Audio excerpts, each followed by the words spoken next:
YouTube. What's going on, guys? What's going on? Okay, I got the backdrop up. Kind of looks weird, right? Kind of looks weird, but it's backdrop's up. Angle this thing down a little bit.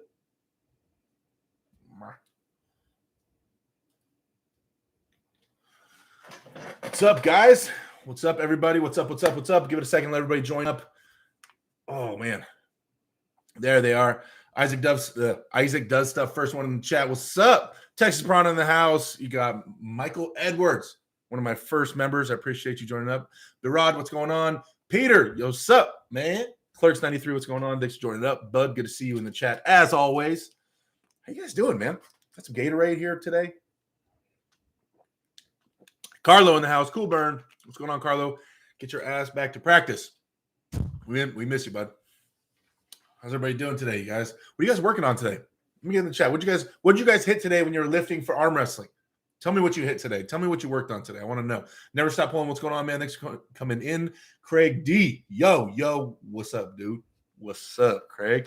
Let's go. Brandon says, what's up, big man? Nothing much. Just chilling, kicking it. Wednesday podcast. You know I'm here always. Vaughn says you hit back pressure. Okay, back pressure. The ability to bring your elbow back. Oh, what is on my arm? Your ability to bring your elbow back is what I consider back pressure. Let's see. Tex Brown said he hit the couch. Man, you got to get to work, Mike. Barad says high volume pronation. Okay, getting that pump maybe for some rehab, or are you just trying to set a base? You a newer guy? Never Stop Pulling says I skipped workout today because I'm healing from practice 2 days ago. That's up. Sometimes letting the body do what it needs to do is the best course of action, guys. Let the inflammation go. Let it do its thing. Sometimes when you're really beat up, that's the best course of action at first. Give it a day or two. Let it do its thing for a little bit. Some people promote no ice, no heat. Just kind of let it go. Eat well, supplements, things like that. Get the right stuff in your blood and let your blood do what it's supposed to do. Heal. Who you got? Brzezinski versus Devon, says Craig D. We're going to get into that. Give me just 1 minute. Let me get some more people in here. We're definitely going to get into that. And how are you going to spell Brzezinski's name wrong, Craig? How are you going to spell the GOAT's last name wrong? Can we talk about that for a second before we get on that topic? Come on, dude. Come on, my guy. Yvonne says, I did have the floor with parallel, boy. You told me to rest, so I am, says Texas Prana. Yeah, go for a walk, Mike. Barad says, set a base, rehab, other areas. Attaboy. Young Achiever says, picking on John. Gennady versus Gasparini. Who you got? Are they pulling? Gennady? I haven't heard anything about that. I think that Gennady has too many options for Gasparini. Personally, I would choose Gennady. I think he would find. He's pretty good at finding a way, right? Thumbs up, guys. Can you guys like the stream? Give a thumbs up. If you guys get a chance, can you share this on some of your social medias? Maybe share it on Facebook or Reddit or Instagram or something. Give it a share. Get the word out. I appreciate it. Chris W says, sorry you've already said, but who have you got for Bowen versus Adair? I have Ryan Bowen. Running that. Nothing against Lachlan. Lachlan's amazing. I just feel like I don't know if the strength gap is big enough over a super match for it to just keep dominating Ryan. I think 1 or 2 rounds, just prediction, I could be wrong. Once again, Lachlan, don't hate me over this. But I just don't know if Lachlan will have enough horsepower over the whole match to stop to just go through Ryan. If it stops, I think Ryan has more options. He has more experience, and I think he'll be able to adjust and win. So I don't see Lachlan having. He has more horsepower, but I don't think he has that much more horsepower. Is how I see it. So we'll see how that pans out. That's just off the top of the head. That's what I think. His name's weird. Is that weird AF? Hard to spell. John should face a monster. Oh, Michael Todd. Eventually, I'm sure he will. If he does well with Devon and Ingen Terzi and Zoloev, I'm sure John will start looking at Mike for sure. Benjamin AW Gamer, what's going on, man? Thanks for joining up. Condottiero, yo, nice trim on the beard. Oh yeah, I took care of it a little bit. It's starting to get a little wild again. Gonna have to shave that up a little bit. Easy match for Devon, says Young Achiever. Potentially. Don't ever count out John Brzezinski. John knows what he's doing. John, like Devon said, John wouldn't take the match unless he thought he could win. And I don't know if there's anybody on this earth that has a better grasp of what they can and cannot do than John Brzezinski on an arm wrestling table. So if John says, I want to match with this person, you almost have to immediately assume that he's the favorite, that he's going in that because he knows he can win. You know what I mean? So I think I see that match is close for sure. I definitely don't think easy match for Devon. Devon does have a King's move, which he didn't have last time he faced John, or at least he was using it. So that'll be interesting to see if that pans out. And I want to see how big Devon gets for it. I don't think there's no weight cap. When I asked Devon, he said there was no weight cap. John's about 240. So we'll see what they look like when the match starts. The Andy and Mario show. What's going on, man? What's going on, guys? That's if you guys get a chance, moderators, can you please plug the Andy and Mario show in the chat? Let everybody click on that link. Give those guys a subscribe. Those are hilarious dudes. I was on their channel a little while ago. We did a little podcast together. So some of my favorite Aussies in the world, Andy and Mario. Thank you guys for coming in here. Just made a promo for this match. Okay, I gotta check out your promo then for sure. Keith Evans says Devon definitely has it. He's in the zone. Devon's definitely going to apply himself 100%, you guys, but just you can never count out John Bursink. Landster says, what's up, man? What's going on? Thanks for coming through. I appreciate it. You guys can all give the stream a thumbs up, a like. I'd appreciate that, guys. Ryan never said chance of practice against his buddy when they practice. Yeah, I agree. Lachlan gave Ryan a ton of beatings. I practice. Remember, Ryan has a lot more experience than Lachlan as well in tournaments and in super matches. So these things they mean things. Wait, why would John pull Michael if he beats Devon since Devon crushed Michael Todd? Oh no, I'm just saying as far as making a statement. If you're in terms of rankings, yeah, it would make sense because Devon's ranked above Michael Todd. But if if John's trying to make a comeback and check off a lot of top names in the list, especially in North America, then I'm sure Michael Todd, his name will pop up. Plus, Mike's going back, trying to get his way back to that number one in North America and potentially number one in the world spot. Mike's going ham right now. John said he wants Devon at his heaviest, so there can be no excuses. I'm just telling you, the GOAT saying that, the GOAT. It's like you can't assume that he doesn't know what he's talking about. I mean, like, so it's scary if he's that dead set and he wants Devon to be his heaviest. I mean, that's a scary thing for the GOAT to say. You know what I mean? What's Arnbit saying? I don't know. I'm not sure. Chris W says, thanks for the prediction. Lachlan's interview/Zoom video just came out, and it's a good second perspective. I was on Ryan's side, but now I don't know. I see your side on how the super match format changes things. We'll see. I'm excited to watch it. Tamar says, I would rather see John versus Toddzilla. Ooh, I was just on the phone with Todd Hutchings yesterday. He would take that match. He's not going to go after John, but he said if John calls him out, he'll take that match. If Devon loses, what does that mean for the Lavon match? I don't know. Well, styles make matchups, in general. So if the more interesting thing to me would be if Devon loses, how long till John calls out Lavon? You know what I mean? But Devon because I don't think Devon's going to go for the 300-pound Devon, for John. I doubt that.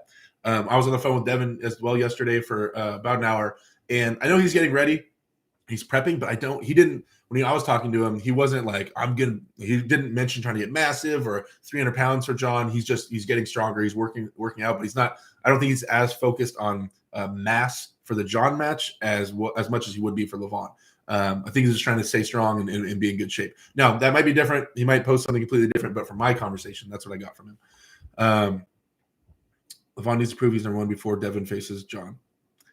Lavon has proven he's number one. In my eyes, for sure. Lavon is clearly number one. Yeah, I agree. How's your training going for your Tim match? For those of you guys that are members, I'm releasing. I release not daily, but as consistent as I can updates. Hopefully, like at least once a week, if not twice a week, update videos for my members. You guys are wondering what the member thing is? It's down by the subscribe button. It says join. So I do exclusive content for them, just keep them updated on my trainings and what's going on that week for me. But it's going well. I'm easing into it. I'm not trying to kill myself. I mean, in terms of I'm not trying to injure myself and go too hard, too fast, but I'm sore right now. I'm going to be going to the gym tonight after we get done with this. Things are going well. They're moving. I wasn't too weak. The numbers weren't too low. And just starting to progress and build that little bit of a foundation again and just start getting in the gym more and more consistently. I want to get good work. It's about being efficient in the gym and making consistent gains where I need to make the consistent gains. So let's see. Al Smith says, do you think Larry's going to crush Brandon Allen after his training with Lavon? No.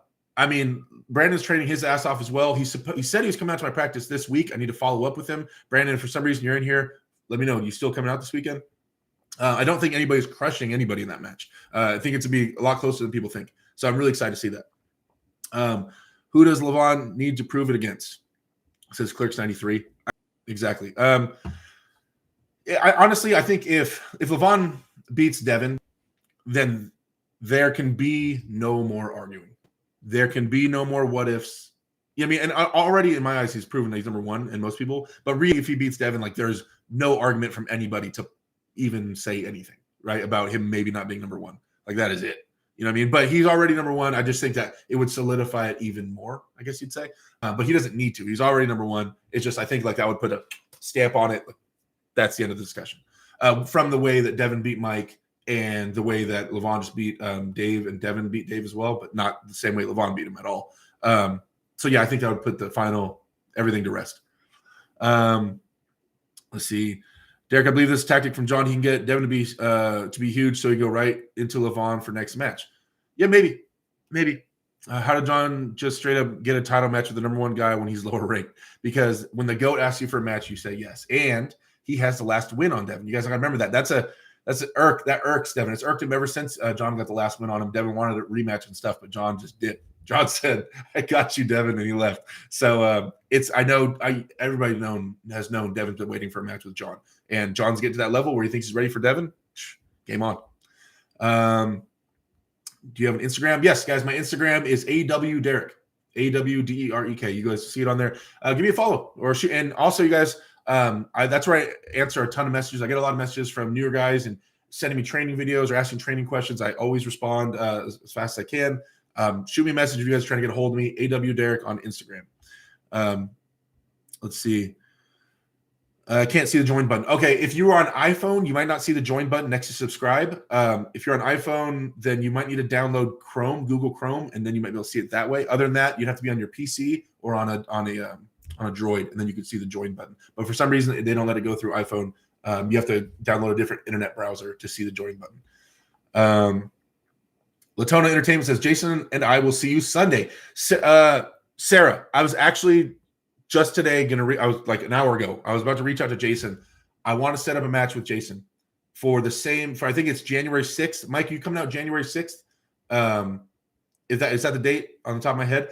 Sarah, I want to set up a serious match between Jason Latona and Lorenzo on my team for money. A left-handed match on January 6th. I'm going to hit up Jason and try to work out some more details, but I want it to be a serious one for money, like for, $500 or something like that. So we're going to talk more for sure. You and Corey would be an awesome match, says Tamar. I would love to pull with Corey. Corey is a beast. Don't read too much into that. Him losing to Todd. Toddzilla is amazing, and Corey went into Todd's power, and so that's where Toddzilla shines. But that doesn't, to me, it doesn't take away too much from Corey or his trajectory at all. Craig D says, could you eat a whole large pizza and large cheese steak in one sitting? Yeah, easy. Young Achiever says, you look like you've lost weight. I don't weigh myself. I know the chat always tells me I need to get a scale. I need to buy one. But numbers are feeling good. I don't think I've lost weight. Maybe, maybe you just tell me I look good. And I appreciate that, man. I appreciate that. I'm trying, man. I'm trying. I've been on the treadmill at the end of the workouts for 15 minutes. 15 minutes of like power walking. I do a little over a mile at the end of each workout. Just keep my heart rate up and burn some more calories so I don't get too winded. Who do you got, John versus Paul this weekend? You got to go with John versus Paul's amazing. And Paul, I heard he's getting huge, but you got to go with John for sure. I think Lavon beats Dave very easily. Beats Devon very easily. Maybe. Daniel Urick in the house. What's going on, bud? Thanks for coming through. Daniel, another member. Thanks for popping in. What's up, y'all? Says Papa Thor. Thanks for coming through. As far as I know, we're coming with Brandon this weekend. Awesome. Ron Weber says, I'm already a follower. Thanks, Ron, for the follow. A limited state. John's actually ranked. That is how he gets a match. He is ranked GOAT number 1. Duh. It's true. I mean, that's it. You never take away John's ranking. Any word on WAL when or if they are coming back? No. I've heard like little snippets from like the WAL Facebook page, like little things every once in a while, a little jab, but nothing consistent, nothing huge. Look at that. You know where I got this? I got it from Michael Todd. I told him I want that hat, and he wasn't wearing it. I was like, come on, Mike, give me that hat. So he gave it to me. Let's see. Todd's world class. Yeah, I'm hurting too. Still feeling strong. Thoughts on Corey versus Toddzilla match? Well, like I said, you can't. Toddzilla's amazing. Made an amazing adjustment. First round, Corey, Todd was trying to challenge Corey center table. Corey, remember, has that like whatever 500-pound bench, 600-pound bench, and all that mass right there. And Corey was able to drive through it and open Todd up. After that, Todd was able to start isolating Corey's bicep and use the longer pad to drag back. Instead of him challenging center table, he opened up a little bit, and his first motion was to get onto Corey's bicep. And once he was able to jet first on Corey's bicep, it took away a lot of Corey's offense, and then he was in Todd's game. Then they started going sideways. Todd drove to the back pad. Corey, and the WAL pads, you run out of room up front, but there's more room in the back. So once you start dragging, he was able to drag. Corey couldn't get tight again, and it was over after that. And Corey's endurance was lacking, and so it bogged down pretty quick, man. Performance-enhancing pancakes is when Derek buys a scale, I'll beat Lavon.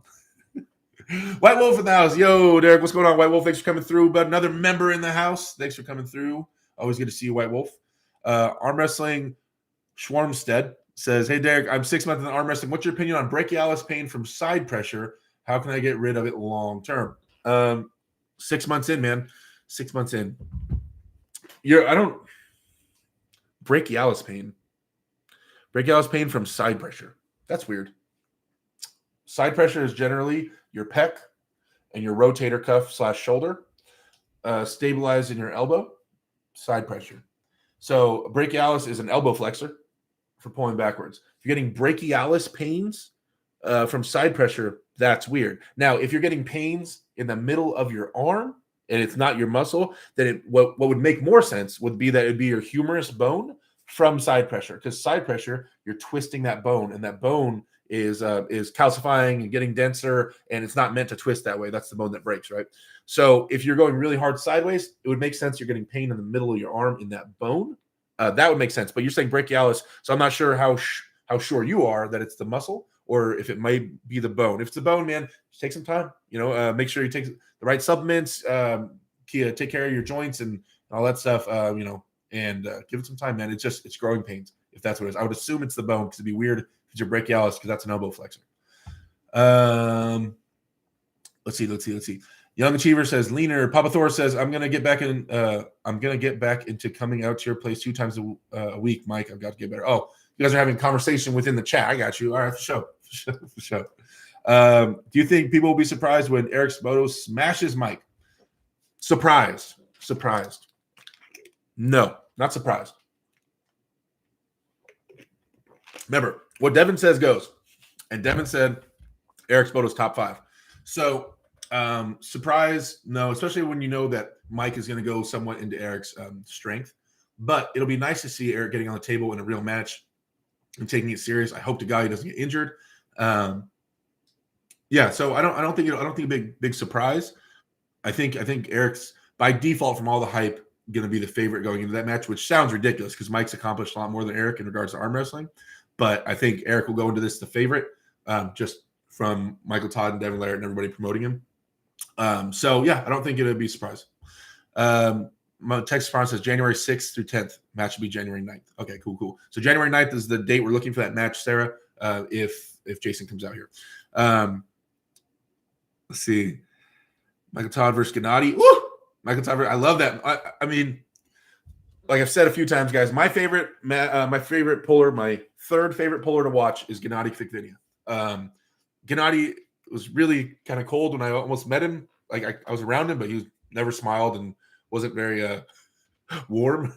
But as an arm wrestler on the table, Gennady is like one of my favorite people. So Devon, Toddzilla, Gennady. Those are the people I love watching arm wrestle. I love watching the way they move on the table, the answers they come up with for problems, and stuff like that. So Gennady is a top dude for me to watch arm wrestle. Now, he is facing one of the biggest puzzles to try to solve in Michael Todd, a motivated Michael Todd, a super motivated Michael Todd, who's going to be super heavy. So Gennady, with all these crazy tools he has, right? He has presses, flop, top rolls, hooks. He has all these tools.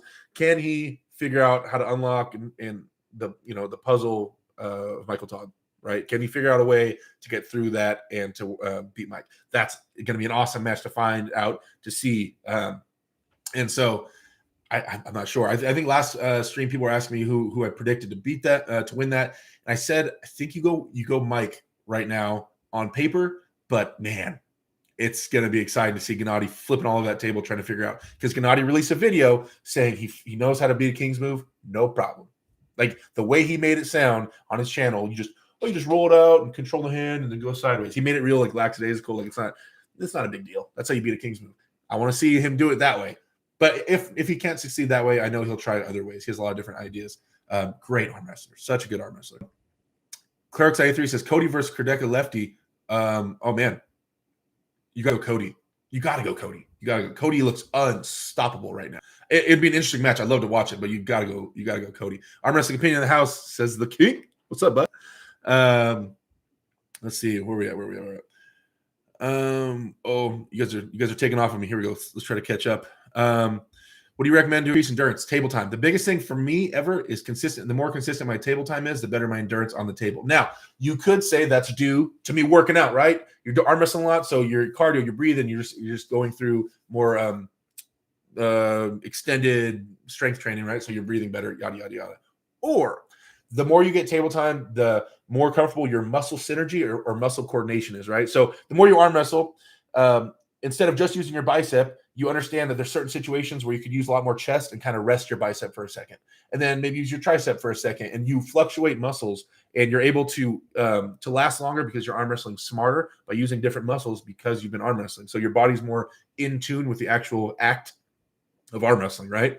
And so it comes across as endurance when really it's just your body's being smarter about the way it's using its energy on the table. And it comes across as endurance.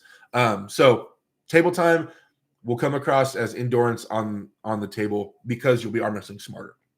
Then there's regular endurance in terms of like cardio and being able to process oxygen. And that is a thing. But I think the biggest player you see is the biggest player I've ever felt is when I have consistent table time. Man, I transition, I tighten up more in my joints. Everything just comes smoother. And big guys will be like, well, you have great endurance. I'm like, if we went and ran a race, I probably wouldn't be too impressive. But on a table, you learn how to use what energy you have in certain areas. Try cupping on the brachialis. Okay. Craig D, did you close the 3.5 yet? No, we're going to try that again, right? I said this Wednesday. I feel pretty good. No pain right now. Like I said, I'm going to the gym tonight. Ooh, we'll try it. We're going to try it in a minute, okay? We'll try it once we get to 100 likes. 100 likes, we'll try the 3.5 tonight.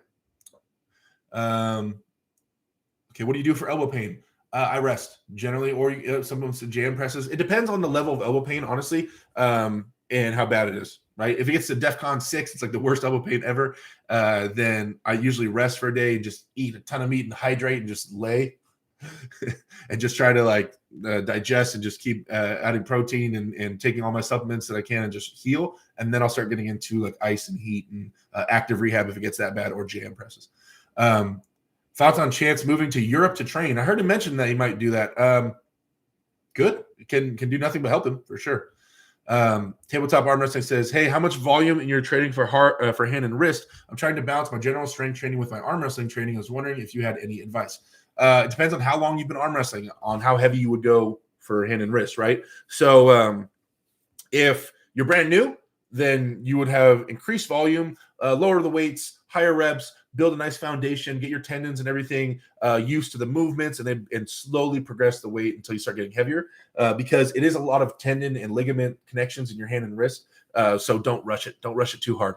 Now, if you've been at it for a while, then I'm doing cupping 3 times a week, around 6 reps. So I do 5 exercises for cupping on cupping days, right? 5 whole different lifts for cupping.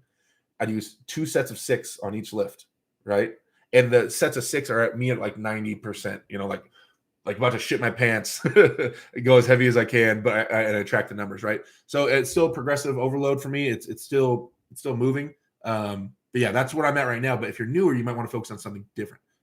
You got to figure out, you got to build a nice foundation. JJ says, what's up, champ? Thanks for coming through. JJ, good to have you. The White Wolf says, John was considering a table pulley. I told him that if he doesn't like it, or use it, I'll drive over there and pick it up and pay full price, maybe even a premium if he signs it. Okay. I'm a new arm wrestler too. Stretching my pronator with supination helps a lot. Good evening, everyone. What's up, Richard? Thanks for coming through. Marble says, Gennady Vivid Fikvinia is underrated. Andre Joe says, hello, Derek. What's going on, Andre? Thanks for stopping by. Hermes Gasparini. Why are we not talking about Hermes versus Gennady, since apparently that's happening at King of the Table too? Oh, I hadn't heard about that. If that's happening, yeah, I hadn't heard about it. You guys are hearing about shit before I do. Damn it. I thought I was kind of caught up right now on current arm wrestling news. Yeah. So off the top of my head, I'd go Gennady. I go Gennady. I think he has too many tools for Hermes, and I think his general strength is the same as Hermes, but I think Gennady has too many tools, in my opinion. Stizzy says Devon will indeed handle John. No disrespect. Potentially. I mean, not even on paper.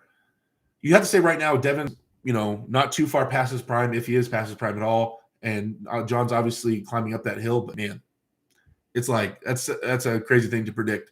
I just can't ever say, you can't ever predict John to lose. Like, that's crazy. It sounds insane to even say that, right? Oh, I think John's gonna get his ass kicked. That's what you think John Brzezinski's gonna get his ass kicked? I don't know. So that's gonna be a crazy match to watch. But yeah, Gennady and Hermes, I have Gennady in that one off the top of my head. But I'll watch some more and maybe update my opinion on that over the next couple weeks. Gennady is going to crack his own wrist back. Yeah, and then he'll flop press because he can do that. That's what I'm saying. Gennady has tools. You see him versus Dave, he'll flop press the crap out of Dave. He tried to start flopping against Dave. He flopped against Tim Bresnan. He'll flop press. That's scary, especially for top rollers like Hermes. How do you train to avoid forearm pump? I don't know. I don't avoid forearm pump. Don't use your forearms. Use straps. Arm wrestling Schwarmstead says, do you still get things like inner elbow pain or forearm pain after so many years, or is it a problem of newer pullers? It depends. Yeah. If you guys are getting tore up, dude, if you're going to practice and you're getting your arm ripped open and cranked to the side, that's damaging. That's going to hurt your elbow, especially if you're doing your inside puller, and you're committing with that shoulder that gets ripped open. Yeah, you'll have inside elbow pain. But eventually, as it builds up, it's less and less. It's more fortified. It's harder to get through to it. It's harder to beat it up, right? So it depends on your style. It depends on the practices you're having and how intense they are. There's a lot of things it depends on. But yeah, can I have inner elbow pain? Yes, it depends on. So say Devon Larratt or someone comes to practice, Toddzilla, I'm hooking and he's slamming sideways and I'm trying to hold, my elbow's getting all flared out, then yeah, my elbow will probably hurt afterwards. But in general, most guys aren't strong enough to flare up my elbow anymore, right? Most people I come across, I can hook and it doesn't really challenge my elbow. So it depends on the level you're at and who you're practicing with, right? But if I was a top roller the whole time and then I just started hooking today, say I've been top rolling for 11 years, started hooking today, then yeah, I'm probably going to have pretty bad inner elbow pain. You know what I mean? It just depends on how much you've conditioned it, in my opinion. Gasparini would handle Gennady, in my opinion. Okay. Derek, crap. Where'd it go? Derek, I'm calling you out. Not just King.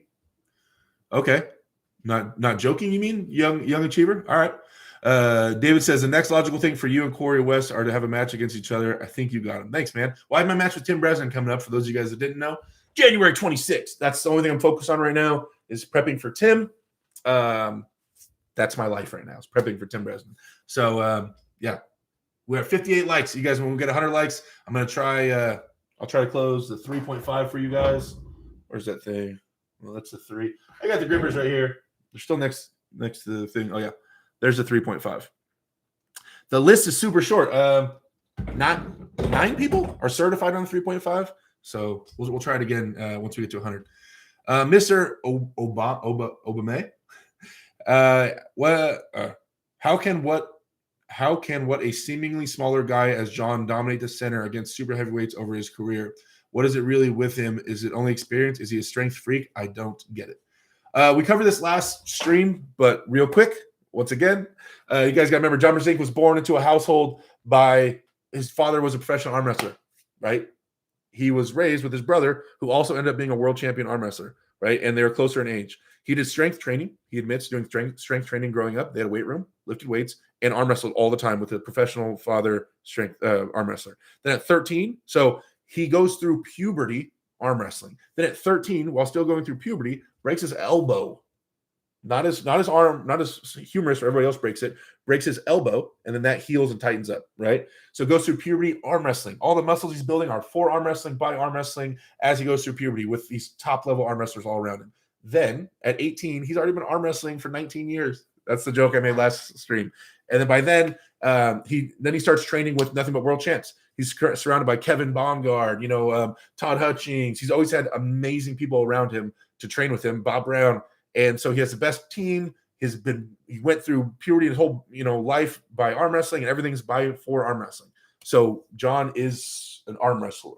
His whole body and joints and everything is made for arm wrestling. Yeah. So he needs a little bit of table time to freshen it up every once in a while. That's about it, guys. He doesn't need to reformat everything and grow his tendons and get his bones used to arm wrestling. None of that. He just needs to arm wrestle a little bit, get those arm wrestling muscles fired up, and get them working again. That's it. It's just about injuries, if he can handle it or not. Because arm wrestling is an unnatural movement. It's not, your body doesn't like it. Lorenzo with the $5 super chat, first super chat of the whole night. Thank you for the $5 super chat. Lorenzo Munoz, my boy, the renegade himself, dropping the $5 super chat. Thanks, bud, for the support. Okay. Yvonne says, please tell me you have chalk. I don't have chalk again. When's your match with Tim, and where can we watch? I don't know who. If I can stream it on mine, I'll stream it on mine. I don't know who's going to stream it, but it'll be at Atlantic City on January 26th is the date we're looking at. What does the tat in your arm say? It says "One Love" in German, or "Eine Liebe." Natty Bros, how confident are you against Tim? It's grown. I mean, confident enough where I challenged him. I called Tim out. And I wasn't planning on calling Tim out for a year or two, to be honest. But I just one night I was like, let's go for it. I think I needed a little something. Just got done with my Tom Nelson match, and I was kind of looking for something to grasp onto to train for. And I was going to work my way up to Tim, but I said, you know what? Maybe I got excited about Chance pulling John and Corey pulling Toddzilla and, going after these big names. And I was like, and me and Tim had a match before, and he beat my ass 3-0. And so maybe I'm like, I wanted revenge. I'm trying to move forward. I wanted more motivation. So yeah, that's probably why I called him out. So excited for the match of these two young future stars, arm wrestling, and Devon and John. So excited for the match of these two young future stars of arm wrestling, Devon and John. These old dudes. Never Stop Pulling says, I'm new to arm wrestling, and the guy I practice with said the same thing you are saying about getting ripped open. Glad I found someone that didn't destroy me like that. LOL. Yeah, you gotta be careful. Lorenzo Munoz says, just like the gym, if you go to the gym every day, you're not working out the same way every day. Yeah. Blob in the house says, has your tendon strength improved yet? Your tendons strength. I believe so. I mean, it has to have, right? 11 years? Now, it's kind of hard to tell. But yeah, I mean, yeah, it has, for sure. I mean, my hand and wrists are way stronger than they ever were. So, I mean, and that's mostly tendons and stuff. There's muscles in there too, but a lot of tendon and ligament strength. So, yeah, definitely. Let's see. First question, what is Tim Breslin's style like? Second, how do you counter that? I'll tell you Tim Breslin's style. We're not going to get into how you counter that or my plans for it. But Tim has a wrist that doesn't go backwards, like can't go backwards. If you go looking, you'll find maybe one video of people top rolling him and actually busting his wrist back. I think Dimitri Trubin did it, but I don't even know if Tim's wrist went back. I think he just let his arm get pinned. I don't think his wrist actually went back. And he has some crazy bicep stuff going in, where his arm is like limited mobility. Not quite a king's move, but it's at an angle. So Tim pulls pretty open, usually like low hand top rolls, drags to the back of the pad, and then slides out, goes underneath the table and slides to the side. It's pretty much been the same move he's been doing for a long time. So, yeah, it's kind of like it'll top roll some people depending on how you grab Tim, or it'll hook. He'll change his wrist out a little bit if it's top rolling or if it's hooking, but it's always an open dragging move. Yeah, so that's Tim's move. Brennan Joseph says super large hand, bigger bones, bigger tendons, and more bone, more muscle. There you go. Jamie Sheldon says, where's Tim ranked?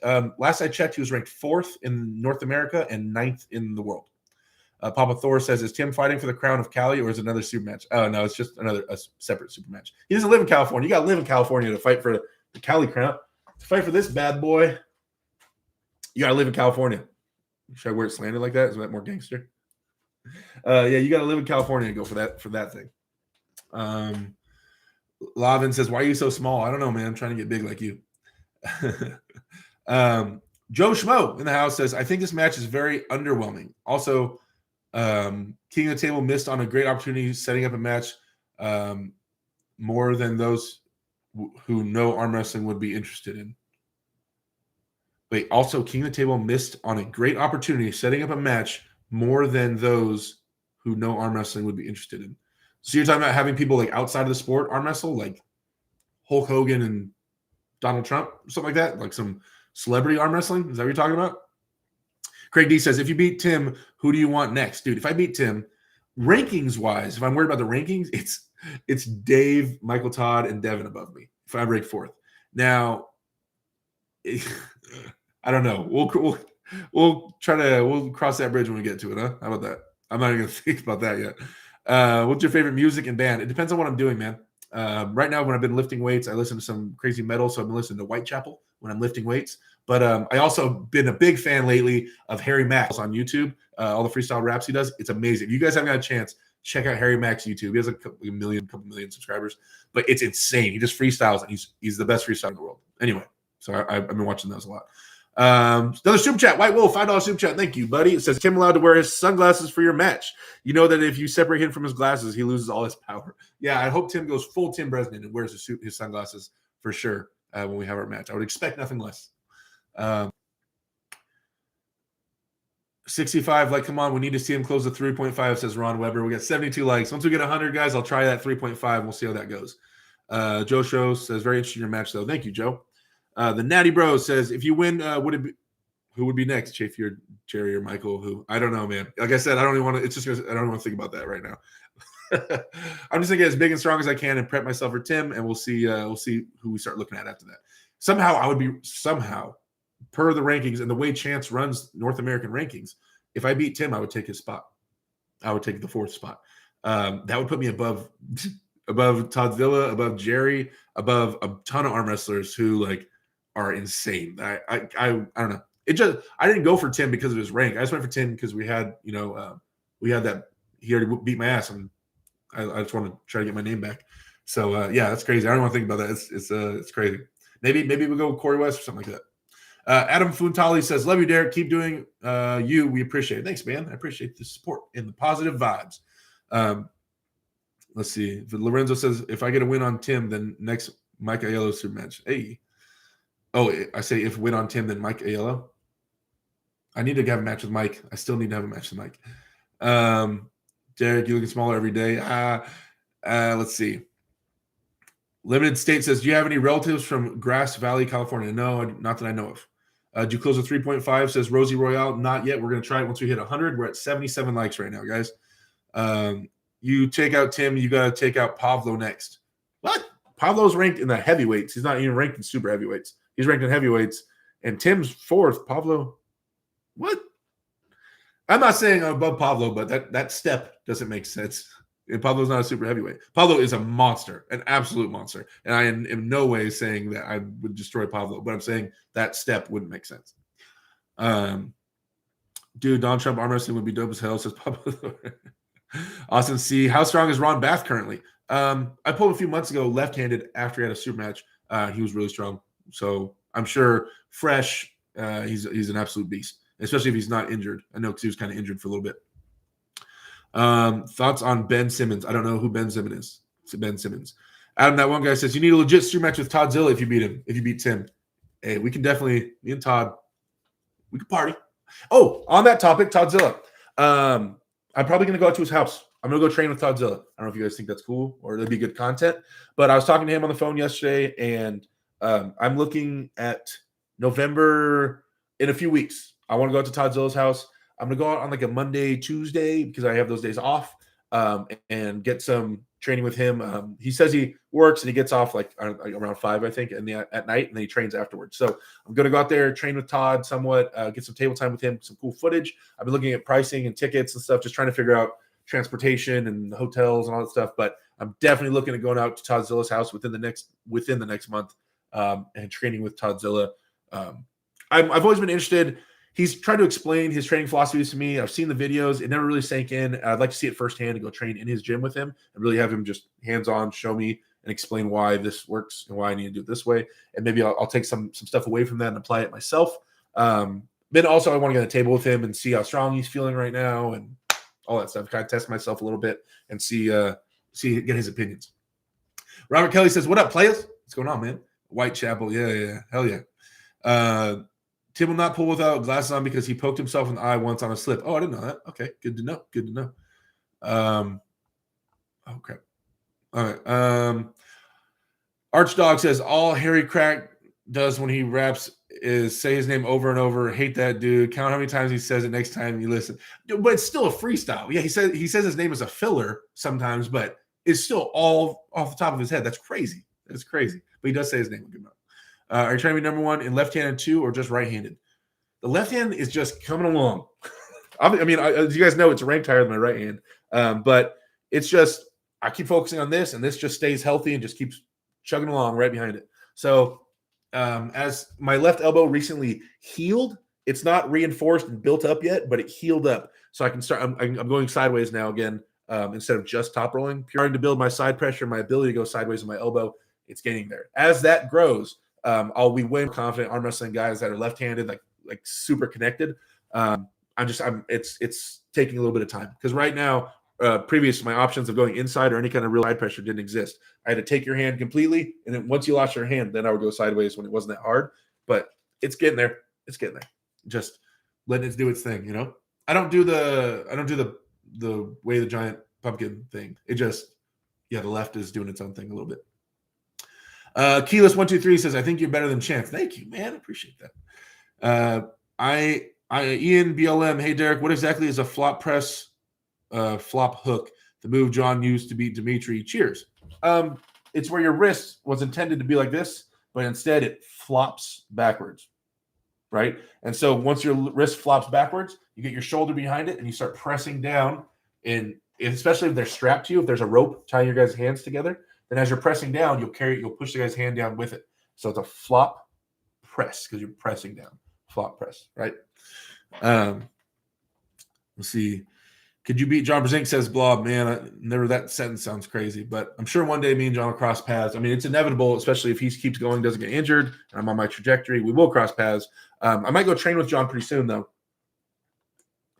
I messaged him as well recently. He gave me the thumbs up, whatever that means. But I'm definitely down to go out there, and me and Mega Mike might make a trip out there, and maybe Lorenzo if he wants to come with us. Oh shit! Super chat from Texas Prana with a $50 super chat. Mike, crazy. Get out there and train. Also enticed to have something strove for and get me motives to train hard and get the strongest I can. Going to show up and smash your boy Will. Oh, so Texas Prana, Michael Edwards. You guys, I don't want to go too deep on Mike. I'm going to be releasing a video kind of talking about Michael pretty soon. Mike won the Discord tournament that we finished a couple weeks ago.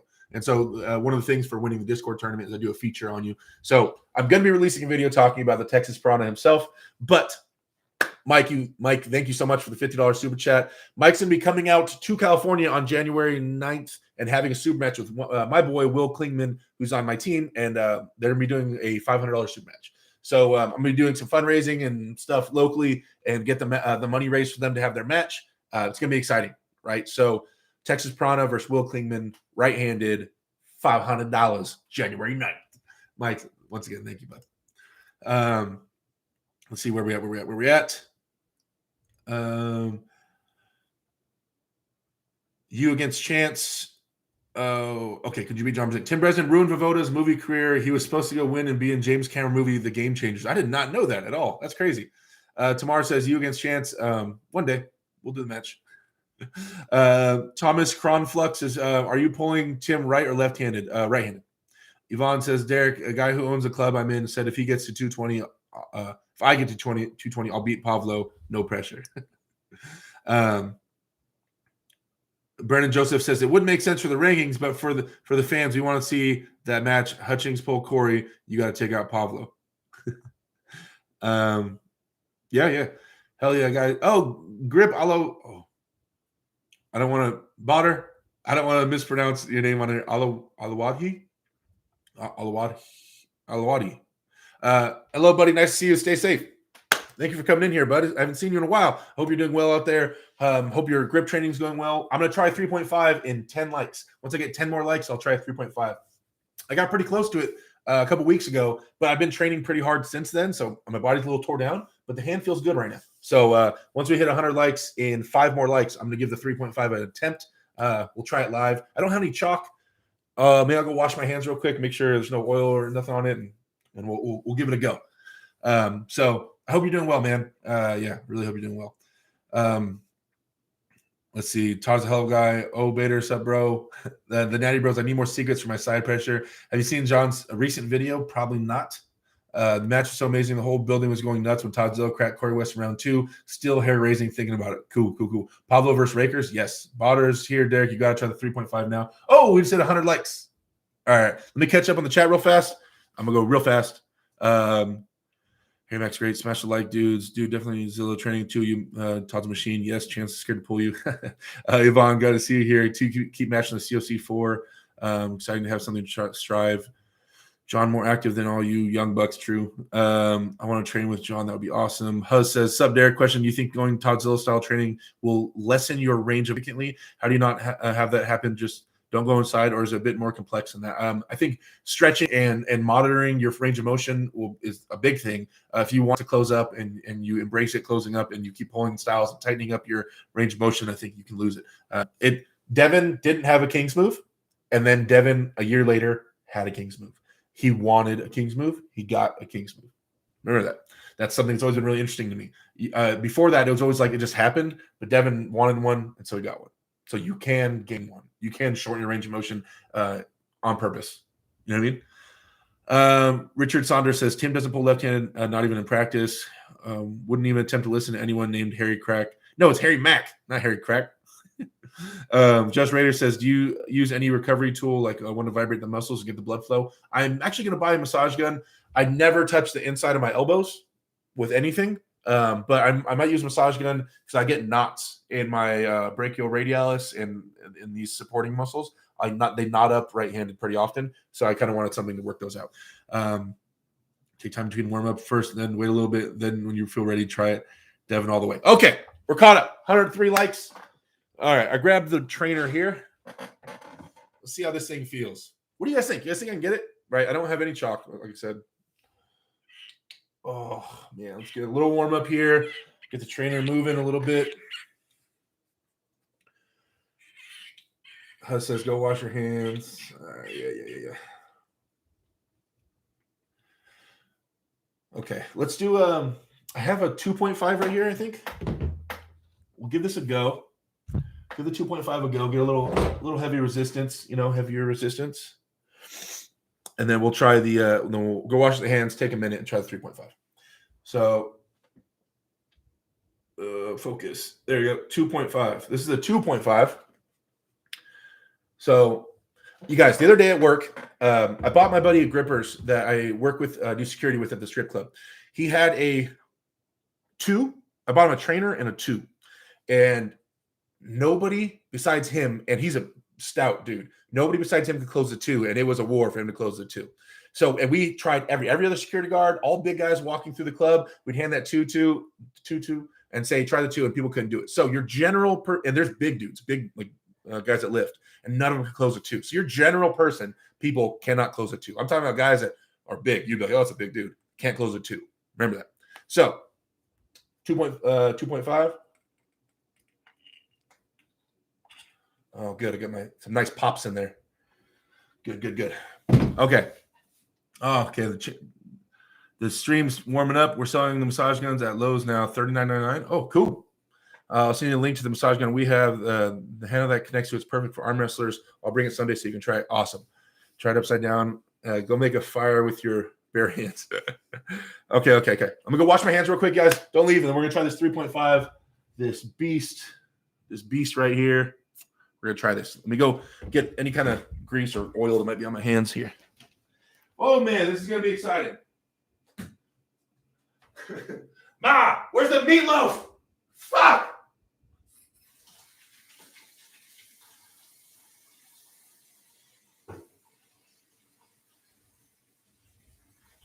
I never know what she's doing back there. Woo! All right. Sadly, like I said, I don't have any chalk. I do have a rice bucket. I wonder if I put my hand in the rice bucket, got the starch all over my hand. I wonder if that would work as chalk. You think? I really got to get some chalk. I got to bring some chalk. Look at the size of these things. These things are getting big. Do you guys think I should dump my hand in the rice? Do you think the starch from the rice will work as chalk? Just Eric's thing. Craig D says Dune on Friday. Dude, Dune's already out. I watched it on Flickstore. Flixtor, Flickster something. It had an HD version of it. It's an amazing movie. It was out a few days ago on Flickster. I watched it. It was an awesome movie. Okay. Okay, here we go, guys. We'll try this. Okay, so though you grip guys that are in here were giving me shit about the way I tried to close it last time. They were saying that because I tried to show it to you guys, it opened up. So they're saying I got to try to just do it this way and like not show you guys that. So we'll see, okay? Oh, all right, let me show you. This is the 3.5 first. Come on, focus. Focus. It's not focusing. Oh, wait, there it goes. 3.5. Well, it's backwards, but looks like 3.2, but it's 3.5. Okay, ready? Let's try this. Oh, man.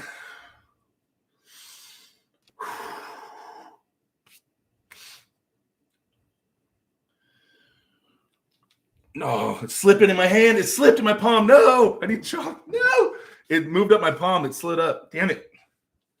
Okay, let's try this one more time. Damn it.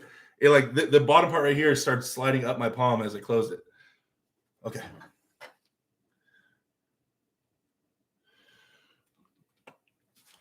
No. I think with chalk, I swear, because I felt it turning in my palm a little bit. It was twisting my palm as I was closing it. Ah, it was so close. Damn it!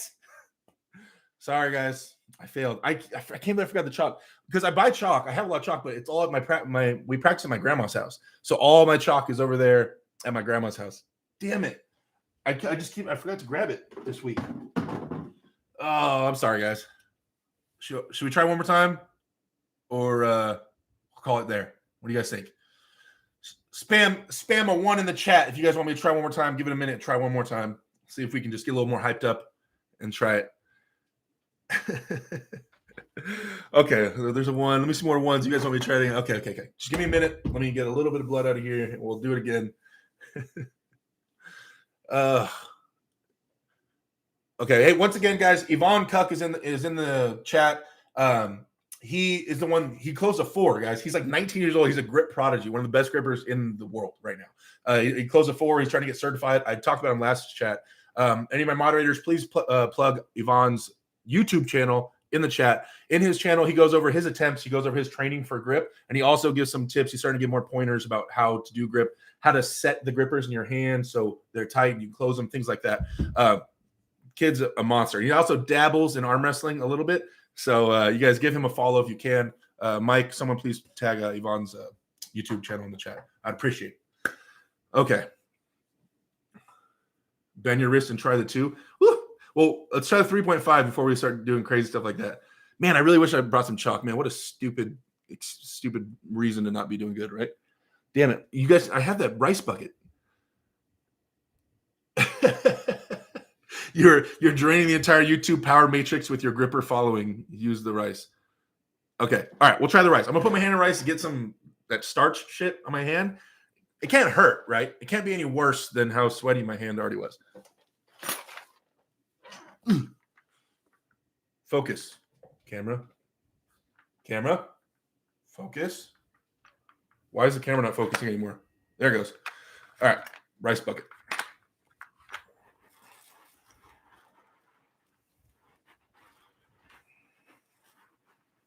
All right, let's get this thing nice and dry for you guys.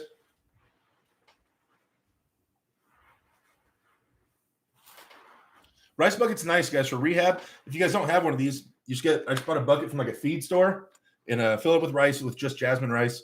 And then you put your hand in there, open and close your hand and pronate. in the rice, and then switch it up and do it supination as well. It'll blow your forearms up like you've never done. I guarantee you guys have never tried something that will blow your forearms up this much. It's crazy. Okay. It is covered in sticky powder. All right. Starched up hand. Okay. I'm going to stand up. You know what? I'm standing up for this. We're going to get into this. All right. Okay. Starched up hand. 3.5.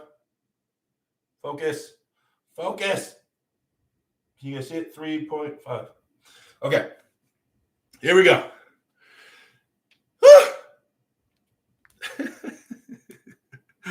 This has very little to do with arm wrestling, but it's fun. All right. Here we go. All right. Try this again. Come on. All right. All right. Come on, starch.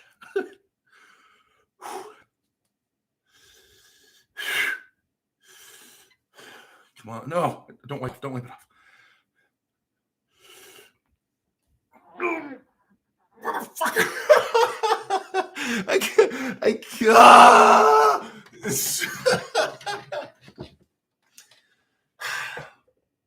You guys. Fuck.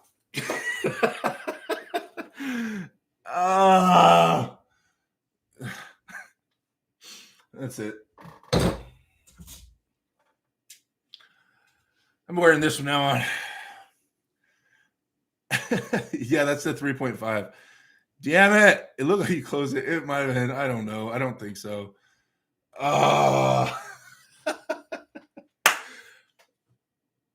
Damn it. So close, right? We are in this trek together, right? Me and y'all, the chat and Derek, we are doing this grip climb together, okay? That is it. we're gonna get this 3.5 as a group. We're gonna do this 3.5. Okay, we are on a mission. Ray Lipens has his cat, but Derek Smith has his rice bucket. Botter says that was extremely close. It would have been closed if there was chalk. Maybe. Botter, thank you for the praise, sir. It means a lot coming from you. So it says, Jay Ness says, how much do you think Larry is improving with Lavon and Araceli? A ton. He's definitely not regressing, right? Application is what we need to talk about, though. Application of this strength he's gaining. So definitely moving forward, though. My hair's all crazy. Sorry, guys. I got hyped and I threw the hat. I think number one is 140 pounds of force. Do you know how much number 2, 3, 3.5 are? Yvonne, how much is a 3? I think it goes up by 50 pounds. Yvonne, how much is a 3.5? Or Botter, how much is a 3.5? And it depends because different grippers have different weights. Like some of them will be like 20 pounds difference, or like there's really light 3.5s and there's really hard 3.5s. There's really light 300s because they're not always the exact same. Botter taught me that. Thank you. Tabletop Arm Wrestling says, thoughts on King of the Table 2? I need to see the lineup because apparently I didn't know they added Gennady and Hermes. Like that's crazy. I didn't hear about that. You're basically there. You'll get it next stream. Says Keyless 123. All right, we gotta tune in next stream. We're gonna have to do it. We'll try it again next week. Yeah, next week. Try it again. Oh, so close, guys. So close. You know what's crazy? You know what's like left-handed? This is a trainer, right? Trainer. This is how weak my left grip is. So I almost got the 3.5 right-handed. And this is the 2.5.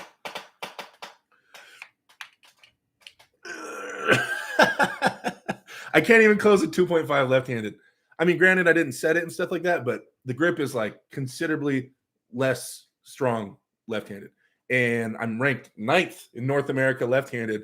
And you know what I'm saying? I still have a fairly strong grip left-handed. And if I really set this, maybe I can get the 2.5 left-handed, but the right is way stronger than the left in terms of grip. It's crazy, like the fall off between those two. Why not try a 3? Oh, I've done a 3. I could probably still do a 3 for you right now if you want me. This is a 3. Yeah, I've closed that a few times. Show the number. There it is. 3. Sit. You saw it. You saw it. There it is. Yeah, the 3 is still hard, but it's not super hard anymore. But yeah, the 3.5 is the next one. Let's see. We told that one the last one. I like doing things the hard way. I know, right? Barad, you mean in the case of training, what's the rice bucket for, or the actual value? Because rice is cheap as well. Rice is cheap out here. Think how strong your hand is going to get trying it without the chalk. I know, right? I should just keep doing it without the chalk. Are those captains a crush? Yes. Okay, guys. So I'm gonna.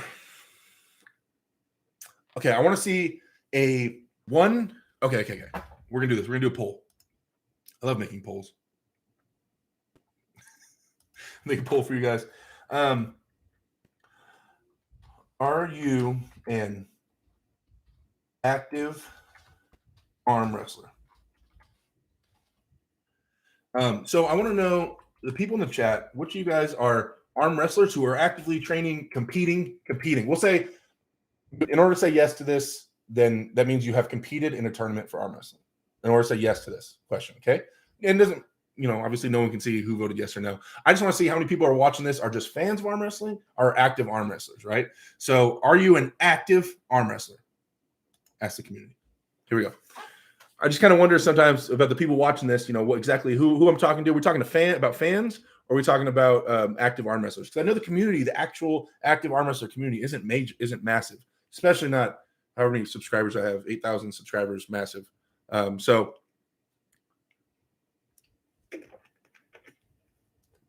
compete in my dreams. No, it's not a big deal. I'm not hating on anybody that hasn't competed at all, guys. It's just especially when I start talking about the inner workings of trainings and stuff like that and how to get stronger at arm wrestling. I don't want to, if the people watching are mostly not arm wrestlers and not interested in the very intricate details of training and the really kind of boring stuff for people that are arm wrestlers, I don't want to focus on that too much. You know what I mean?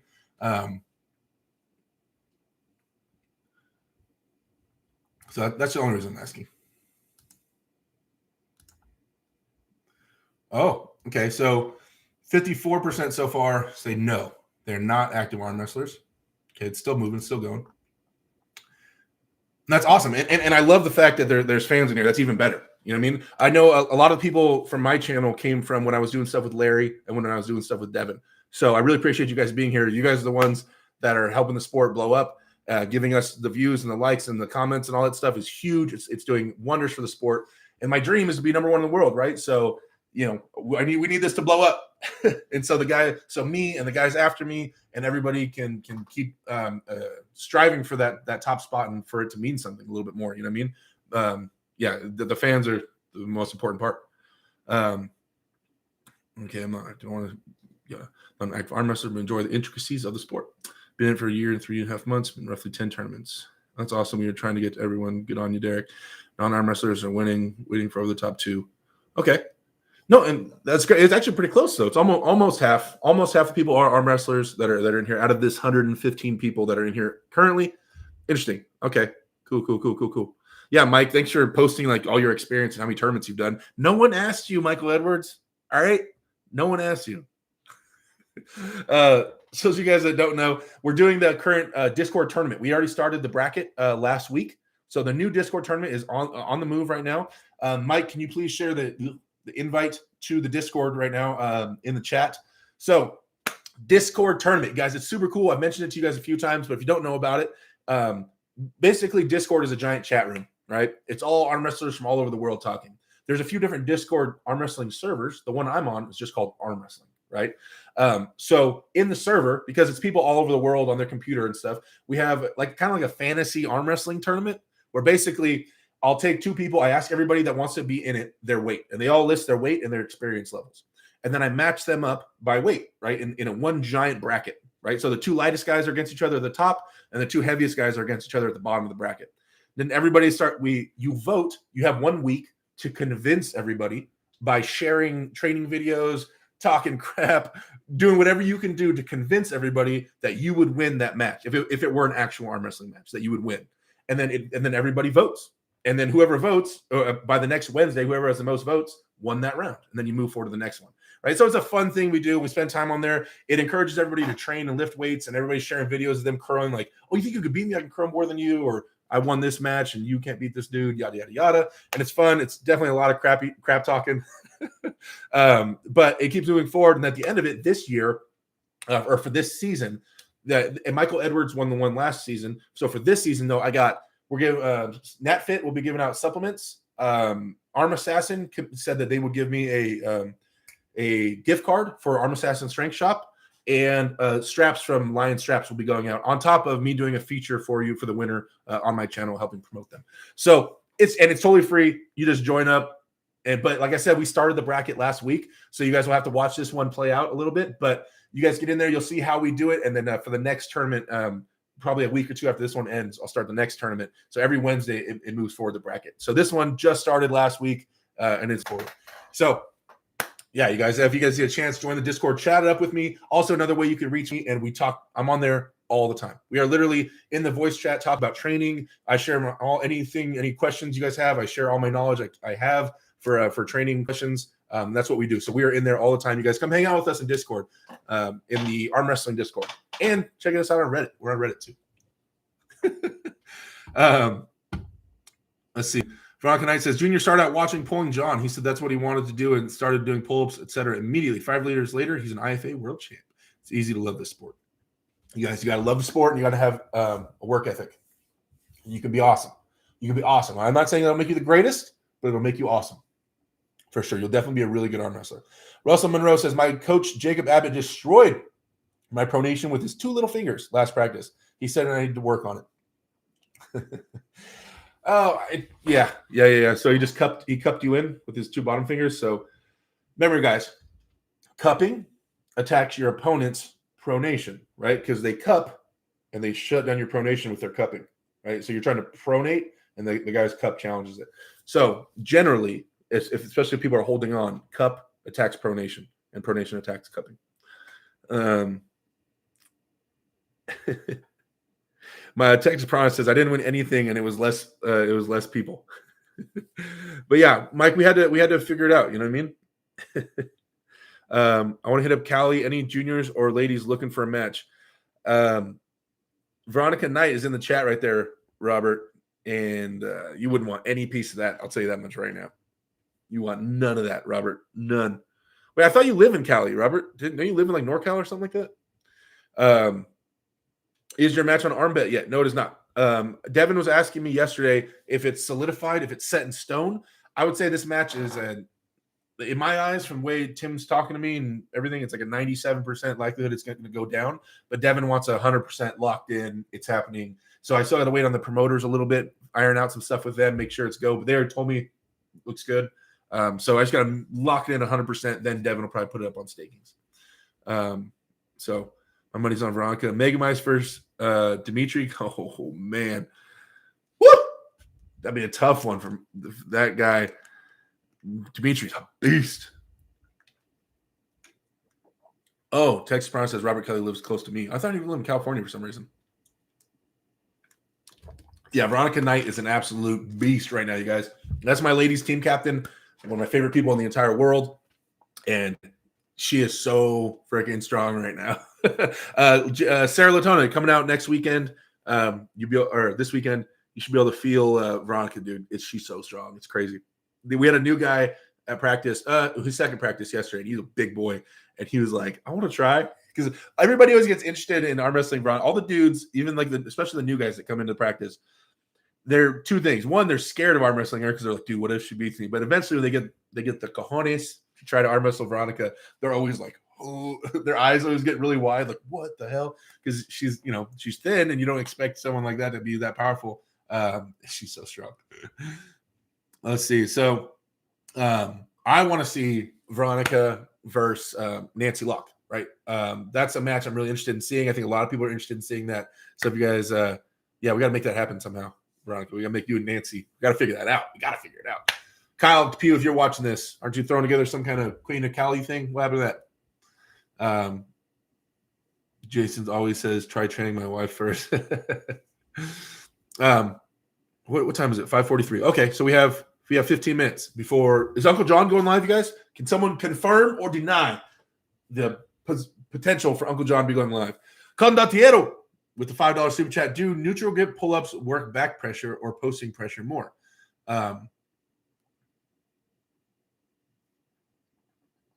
Posting pressure. Shaldish. Miss you, bud. So I would say neutral grip pull-ups like this, depending on how you do them. If you rock back, then you're going to be using a lot of elbow flexors. You'll definitely be using some of your back, your lats, and all that stuff as well. But I think you can really single out your elbow flexors well if you try to in neutral grip pull-ups. And remember, your back pressure is dependent on your elbow flexors anyway. It doesn't matter how hard you can lat row. If your arm opens up every time you lat row, then it's pointless, right? So your back is already strong enough. So I think pull-ups do fantastic for training you to keep everything inside your shoulders, neutral grip pull-ups specifically, and it builds up your elbow flexors a ton and your cupping, right? So you can hold your body weight one-handed in a neutral setting. Then that means when you throw your body weight backwards in a top roll or some kind of move, literally they have to be able to curl your whole body, right?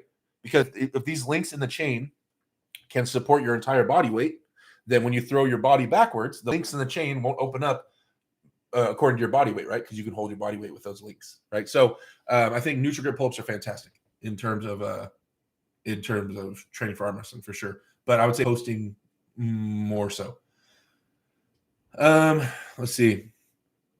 Lock first night, hook first top roll, says Carlo. Tabletop arm wrestling. No, please stay on. John is recovering from surgery and it isn't going live. Oh, what was John's surgery for? Oh, he did say he was getting surgery. I don't remember the details of that. I haven't talked to him in a while. Who wins Ivan Matushenko versus Zilla? Oh, man. I never even thought of that match. Ivan Matushenko is one of my favorite hook pullers of all time. So those of you guys that don't know, Ivan Matushenko is he's a Russian dude. He has multiple WAF, multiple world champion. Dude has a crazy resume. And he hooks. But he's tall. He's like 6'3", 6'4". I got a picture with him. He's a big dude. And he hooks, but he's not I think he might be natty. He's never been a really giant dude. He's always stayed the same size. And he doesn't really promote himself. So that's why you don't see him in the forefront of all these call outs and things like that. But his hook mainly, he's great both hands, but I think left-handed is his main thing, and that's not Todd Zilla's main thing. But I would love to watch that match. They hook in different styles. Yvonne is way more traditional, back pressure, bicep, pronation, and Todd Zilla's obviously gets crazy with the side pressure. I would love to watch that match. That would be an amazing match. If you want to watch an arm wrestler that has very just the most amazing fundamentals and one of the best hook pullers ever, watch Ivan Matushenko. Watch his videos. It's ridiculous. The dude is amazing. Lavon says Brandon Allen showed back workout thinking it would help with arm wrestling. It doesn't not help with arm wrestling, right? It's just I think it doesn't. He's also still training and staying in shape for powerlifting, right? And that has a big carryover there. He doesn't need to get his back any stronger for arm wrestling, in my opinion, right? He would have to get his elbow flexors and his hand and wrist stronger, right? But it doesn't not help. It doesn't not have carryover to arm wrestling. It's just your back's already strong enough, dude. It's stronger than your biceps and your hand. I mean, for everybody, not just for Brandon, for everyone. Let's see. Which arm wrestler do you train the closest to? I have a guy on my team that's 2 streets up from me right now, 2 blocks away from my house. But consistently, the strongest guy I see would be my teammate Mega Mike. Weekly, he's at practice on Sundays. Mike is, arguably the strongest hook in California, if not the strongest arm in California. People want to see us pull again. He has a last win on me in a tournament, right-handed. Mike's at that level, right? He has a match with Jordan Sill coming up, and he's on my team, so I get to train with that all the time. So you can't really ask for more. He's arm wrestled right-handed against some of the other top guys in California. He pulled Tony Tomlinson. He pulled Alan Hodzi. He's pulled pretty much everybody in California besides some of the NorCal guys, Tom Nelson. But Mike is just too much. After I pulled Tom Nelson, my vote would be that Mike would beat Tom Nelson in a match. So yeah, Mike is super legit. So I'm super lucky to have him on the squad to arm wrestle with. And he just called out John Brzenk for a match, I guess, in John's channel. I was talking to Mike today. He said he posted a question on Mike's John's channel asking if he wanted a super match. And John knew who he was. He said, "Oh, you're Mega Mike. Yeah, come on, let's have we can have a match." So John's accepting all challengers, but we need to go out there and train with him anyway. Let's see. Chance said, "You, him, and Corey are the future of the sport," says Thomas Miles. Hopefully, that. I don't speak for Chance and Corey. I don't know what their goals are, exactly. I don't know how motivated they both are, but in terms of, but there's so many other people in that same. The only reason Chance, Corey, and me are just our three names keep getting put together is because of social media. That's why. So know that, guys. Know that we're not the only three making waves and climbing and doing great things. There's other guys well within that mix that are trying to chop away at the top guys. But because of social media, you guys know about us three. Wayne Withers, Paul Passmore, BJ Fukakis. There's a ton of amazing super heavyweights that are more credible than us, that have more that have amazing wins, that are still moving up. It's just because of social media, most people know about us. But so much credit, they just don't get mentioned enough. I'm sorry about that. But yeah, us, and hopefully, we keep training and we're pushing forward, and people will see us a lot right now. So, hopefully I'm the future. Hopefully I'm the future. I'm on everything I can in my power, guys. Like I said, I plan to be number one in the world, barring death or serious injury where I cannot compete. I'm going for number one in the world, and I'm not stopping or letting off the gas until we get there. It says, "Nice. I'm going to start posting on all these suckers," says Shaldish. If a person like Brian Shaw contributed all he could in arm wrestling, how long until he's top 10? Brian's an older dude. It's a big change. Top 10 in the world? How long until Brian Shaw is top 10 in the world is what you're asking me? If he went all out right now, switched his entire life to arm wrestling, he has a lot of gifts. Big hand, strong grip, strong form, I'm sure, but not in arm wrestling ways. If he went all out and trained properly, not just by himself, like right now, I'm going to go all out and just tries to figure it out. If he actually got with a good coach and had the top people training him, 3 to 4 years, I think. Potentially less. Maybe 3. I would guess around 3 years. Hey, Derek, what nights and time do you have practice and where? I practice on Sundays at noon in Highland, California. Derek, you'll be on top, says Richard Price. Thanks for the vote of confidence. I appreciate it, man.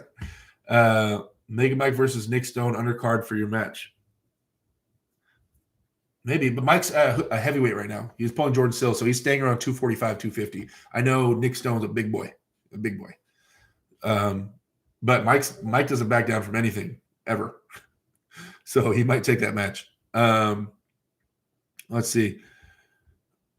If I've never arm wrestled before, would it be stupid to just jump in a tournament? No. I went to a tournament before I ever went to a practice. I did a tournament first. Safety. So make sure that you have a grasp of how an arm break happens, what's going on internally when it happens, and how to make sure it doesn't happen to you. Those are the most important things. As long as you have a general grasp of the safety rules, and usually at tournaments, before the tournament starts, the referees will call everybody aside and go over arm break positions and how you can get hurt. Now, assuming you have the safety thing kind of dialed in, you understand it, then yes, of course, I vote arm wrestle first. I think that going to a tournament for your first thing ever, just doing a tournament, it showed me what I wanted to do. Like once I got on the stage and people were screaming in my face and slapping themselves in the face, and I got to try my hardest and apply myself and overpower somebody and win. You're like, you're like ecstatic, and the crowd's screaming, your friends are screaming, you're like in the zone. Or you lose and you're like, oh no, and it makes you want to train and get stronger. You can't believe that guy just beat you and he was all cocky, and like these things. These are things I experienced first, and then I got people's phone numbers, and then I was so motivated to train that I started going to practices and getting into it. It always trips me out when people do it the other way. When people get into arm wrestling without ever competing and just train. I know guys that have trained for like 2 years and not competed. That's crazy, because the competing part is the best part for me, at least. I guess everybody's different. But yeah, as long as you can stay safe, man, I say compete. As long as you can stay safe. Safety number one. Chance sold his house to arm wrestle. Pretty sure he's very serious about this. Hell yeah. Marston Space says Devon is at a level now where people favor him over John to win this match. Oh boy, this will be interesting. Both pros and cons. Yeah, it'll be. I can't wait to watch. Keyless123 says you versus Rick Heidelberg from Canada. That is a strong, big dude. I've seen videos of him for years. I would love to meet Rick. Looks like a great guy. Yeah, I just haven't been. I've only been to Canada once on a layover. I've never actually explored Canada. I need to go up there. I've been meaning to go to Devon's house for years. He's invited me 1,000 times. I need to go up there. I need to go practice with Evan Burgoyne too. Big Papa says, have you pulled Spoto? Yes, I've gone out there and practiced them a couple times. Tamar says, I would like to see Mega Mike versus Jerome Lau. Jerome looks like he is on another level right now. That guy looks so strong. That would be cool to see. James Stewart says, what if John loses to Paul? Then honestly, what would be the point of John and Devon? Yeah. I mean, that would open up a lot of eyes. I think everybody's saying John is the heavy favorite against Paul Lynn, but Paul's a great arm wrestler, and it's nothing against Paul. That's just the GOAT, and Paul being the same size as the GOAT is a rough sell. Do you hope you're the next person on John's comeback? No. Honestly, I'd like to have a match with John eventually. I know, I mean, he my ass. Everybody knows that video of me having that, me trying to pin John and just getting embarrassed. In terms of it's a win-win for John right now. It's a win-win-win-win situation, right? If he loses, yeah, it's an old dude, he's an old man. Of course he lost. If you beat John, you don't get a lot out of it right now. The only reason you arm wrestle John right now, until he's ranked and solidified in rankings, the only reason you take those matches with John is because you want to match with the GOAT. You want to say you've arm wrestled John and see if you can beat John to have it in your own head. But in terms of rankings or moving up, it doesn't really do much, right? Because he's not ranked. He's not super heavyweight right now. I know they ranked him in the 220s or something like that, but it's just for and if you win, you beat an old dude. Dude, that's not impressive. But you beat an old guy that was retired. So it's John wins no matter what. Even if you beat John, you still don't beat John. You know what I mean? It's yeah. So it's not something I'm super looking for. I haven't matched them. One day I'd like revenge, but in terms of me being focused on trying to get that number one spot, John Brzezink's name is not on my trajectory there right now. It'd be something cool to arm wrestle with John again, but it's definitely not something I'm focused on or staring at. Yeah, until he's ranked as a super heavyweight above me, then yeah. Not that I would say I'm going to beat John. No, don't read into that. I'm just saying he's on the rankings climb. He's not there right now. Kirill versus Spoto. Kirill's super strong, but yeah, you have to say Eric has way more experience arm wrestling. Arm wrestling mindset is either you win or learn. There you go.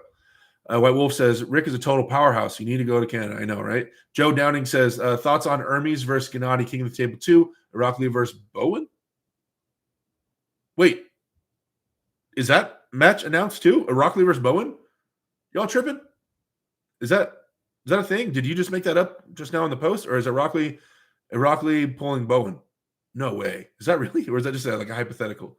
I already said I think Gennady beats Hermes off the top of my head. I'll work on that opinion and go more in depth in it over by next week. But right now, off the top of my head, because I just found out about that match, I say Gennady. What are your predictions if you face Corey West tomorrow? Well, he's probably pretty beat up from his super match. So we face Corey West tomorrow. I think I got him. Veronica Knight, they had a good match in AZ. Let's see. Go to Dubai, says Rosie Royal. I would love to go back. Archdog says, doesn't John have 2 matches before Devon? Well, he has. No, I think after Paul, I think his next match is Devon. Then he has Zoloev. Then he has Ingen, I think. You think you're better than him right now? You're talking about John, or you're talking about who? You talking about Furt one? If you're talking about John, man, like I said, you never predict the GOAT to not win. I hope so. I hope so. I mean, if he's prepping for Devon, then that means he's at some serious ass level. But I would hope so. I want to see John and Todd would be awesome. I agree. Vlad versus Vrej. Woo! I'd love to watch that. That'd be an interesting ass match. Vlad the Destroyer versus Vrej Sadrakian. That would be a crazy match. Blue was pissed. John told everyone. Oh, so they did announce it. John Brzenk let it slip with in a live stream with Gary Roberts. Ryan Bowen versus Irakli? Oh. Ryan. My boy. But damn. Yeah, I hope you're eating your Wheaties, bud. We'll get a lot of information off Ryan Bowen's match with we'll get some information off Ryan Bowen's match with Lachlan. Damn. I didn't make it up. John announced Rocky versus Bowen and Gary Chan, I think by accident. Derek, what do you think about Hutchings dismantling Corey? Could you beat Hutchings? I don't know. I'm like I said, I plan to go practice with them in a couple weeks, and I have a better answer for you by then. I think you need some specific things to deal with Todd Hutchings. I don't know. We're definitely at that level. I would take a match with Todd Hutchings. I think prepped and stuff I could do well, but maybe by the time after I go practice with him in a couple weeks, maybe I come back and I'm like, not ready for Todd Hutchings yet. Or I'm like, dude, set that up, Todd. And I start challenging him for a beer at his own house. Let's see. What weight do you think he'll be? He seems to be indicating that he won't be as heavy with his recent healthy pancake video. Yeah, I don't think he needs to be as big for John. So I don't think he'll stress it as much. Gennady beats Hermes? ? Unpopular opinion, but Hermes is definitely hyped. I'm a Gennady fan, guys. I hold Gennady in pretty high regards as an arm wrestler for sure.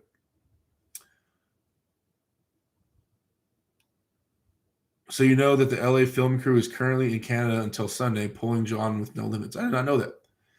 Statue of Libertad Lariat. Who do you really want to pull the most right now? Tim Bresnan. I mean, I'm focused on it. That's all I'm thinking about in terms of me arm wrestling. Any human being right now, I am dead set on Tim Bresnan. That's you guys. I've been watching so many videos and doing so much homework and reaching out to. That's why I called Devon yesterday, and that's why I called Todd Hutchings. And I was asking them about the matches and what they think the lanes I should try to shoot for, and what my options are. And also, I'm like so on Tim Bresnan's street right now. John says he needs to pull on Chescu. I hope it happens. Yeah, he's a beast. He needs to beat Lachlan first, though. Brian does. Yeah, I agree. I would like to see you and Thor box. Nah.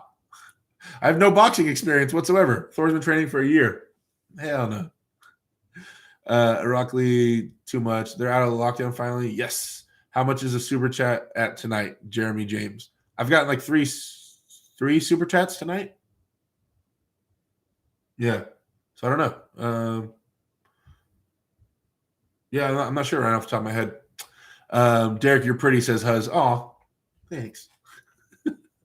Okay. Robert Scheidler says, what's up, Derek? What's going on? 104 viewers, 135 likes. Thank you guys so much. Wait, if we had 103 viewers right now, a lot of people have left and came back. Can we get a like spike right now? We should be able to jump up to a cool 150. 150, 155, I'm thinking. With all the people that have left and new people took their place. Look at those likes banging up. You guys, thank you so much. I appreciate all the love. Let's see. White Wolf with the $2 super chat says four super chats. Thank you, sir. I appreciate that. Do you think Oleg Zoke can be a top contender again? I don't know the ins and outs. I know he's been arm wrestling again. I don't know how everything's going physically and mentally with him. Hopefully, I hope so. Let's see.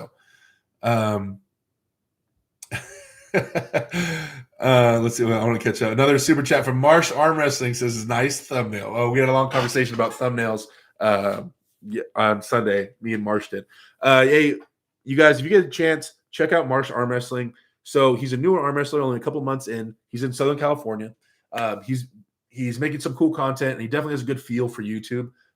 And the content will be a little refreshing in terms of like this, not the same old redundant training videos from people. His approach is a little bit different, more entertaining. So you guys subscribe to Marsh Arm Wrestling. Michael, can you post Marsh Arm Wrestling link in the chat, please, to his channel? He only has, I don't know if he's broken 100 subscribers right now. Let's get him ballooned up a little bit if you guys can, and you guys will see me in some of his videos. I'm sure you'll start seeing some cool little super matches and things from Southern California in general. He's definitely looking for content and having some cool ideas. So give Marsh a follow. He's a good dude. He's a good guy. Good guy. And also, we're gonna start working on some thumbnails. He's gonna help me on my thumbnail game.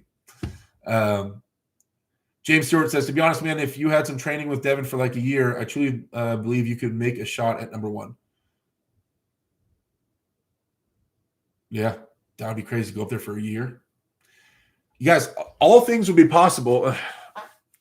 Now, I have my daughter. I won't leave her for a year. But you can figure something out. But if I ever make it to YouTube, where YouTube is my job, and I can live off YouTube, woo, boy, and I can just travel freely, kind of, and just go. I could go and do whatever. Oh, boy, man. Because right now I'm working weekends still at the strip club, but and I have a lot of freedom with that. I'm only working 4 days a week. Might be 3 days a week pretty soon. So I still have like 4 days to train and rest. But man, if I could just travel and go stay with Devon for a couple months. Marsh Arm Wrestling with another $5 super chat says, "You're too kind, man. Thank you." No problem, Marsh. Daniel Julian says with $2 super chat, "How would you beat a flop presser like Jerry?" Depends on how worried you are of his inside pressure. Flop press, so you have to do something. Either you have to flash him. A lot of it is done center table. A lot of it's done right away, right before. You can't let a flop presser get fully into his move. Once they get fully into their move, digging them out is super difficult, right? So if they're flop pressing, it has to happen at the go. Now, either you can grip them low, right? If you think that they're so weak that they're flop pressing because their hand is weak, but everything else is also weak, you can dad move them, basically. Grab them below their wrist, so when they flop, they're still in your hand, and then you just control them below their wrist and beat them. Or as they flop press, you can, so say you're flop pressing me right-handed, and my hand starts to go like this, I immediately push down to the center of the table. I don't try to take you all the way across the pad, because a flop press is really quick. You immediately corkscrew their hand straight down to the center of the table. And so as they flop press, they go, they get pinned. Sorry. They get pinned center table right away. So it's all done at the very beginning of the match. Or you can press them. You can press them back like Travis and Devon did to Jerry. You can get your shoulder behind it and try to out press their press, right? Those are some of your options. But either way, it's all about the very center. You have to win the center and win the go, right at the go. If you find yourself in a war with a flop presser, it's a rough sell because their whole body's behind it, and it's really hard to maneuver that. Let's see. Where are we at? The Natty Bros. I might be coming to California probably in the spring. Hope to visit you and make some content with you, Derek. Hell yeah, come on through, Natty Bros. I would love to have you practice. We can film some cool stuff. Boss 420, you need some GH to make number one. Don't listen to that. Growth hormone. I know, right? We got to get jacked, guys. We got to get huge. Huz says, really doesn't sound good when you say I'm working weekends at the strip club. Wow, if you guys think I can be a dancer, what's bad about that? You're thinking I'm looking good.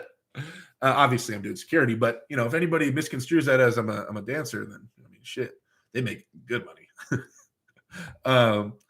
Let's see. Outlandonish says, what did I miss? Oh, nothing. Just chilling. Let's see. You skipped my. Did Mike? I skipped you. My bad. What'd you say? I saw you post a link. What did I skip? Oh, okay. You want some videos of Will? All right, I'll try to see what I can find and send you links to some of Will's videos for sure. If I don't do it, don't let me forget. Keep reminding me, and then I'll send them to you. Grant Hathaway says, "Hey, what's going on, Grant? Thanks for coming through." Wait, you aren't a dancer? Says Natty Bros. I mean, shit, I'm agile. I'm good on my feet. But no, I'm not a dancer. What about SARMs? Heard people talk about those. I've never taken SARMs. I have no idea. But I heard they're legit. I know some people that have taken them, and yeah. Yvonne says one dislike. There's one dislike in the video. Let's see.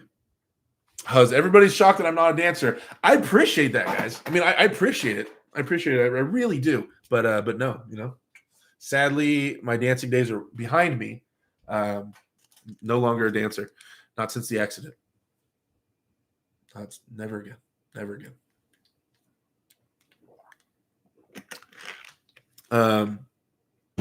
Grant Hathaway says, ready for Devon yet? Wait, he's pretty light right now. Nah, he's getting big again. Right after his boxing match, I was ready for him. Right after, like the day after, I was ready for him. Right now, he's had a little bit of training. Although, you guys don't get me wrong, the route I'm going leads through Devon. Like it's inevitable that I cross paths with Devon in a serious super match, right? Assuming things keep going well for me. So at some point we're gonna do that dance, a legit ass super match, Devon, not with one referee didn't know the rules and we figure it out and you're destroying everything and cheating, you cheater. We're definitely gonna have a real match at some point, assuming everything keeps going forward the way it should.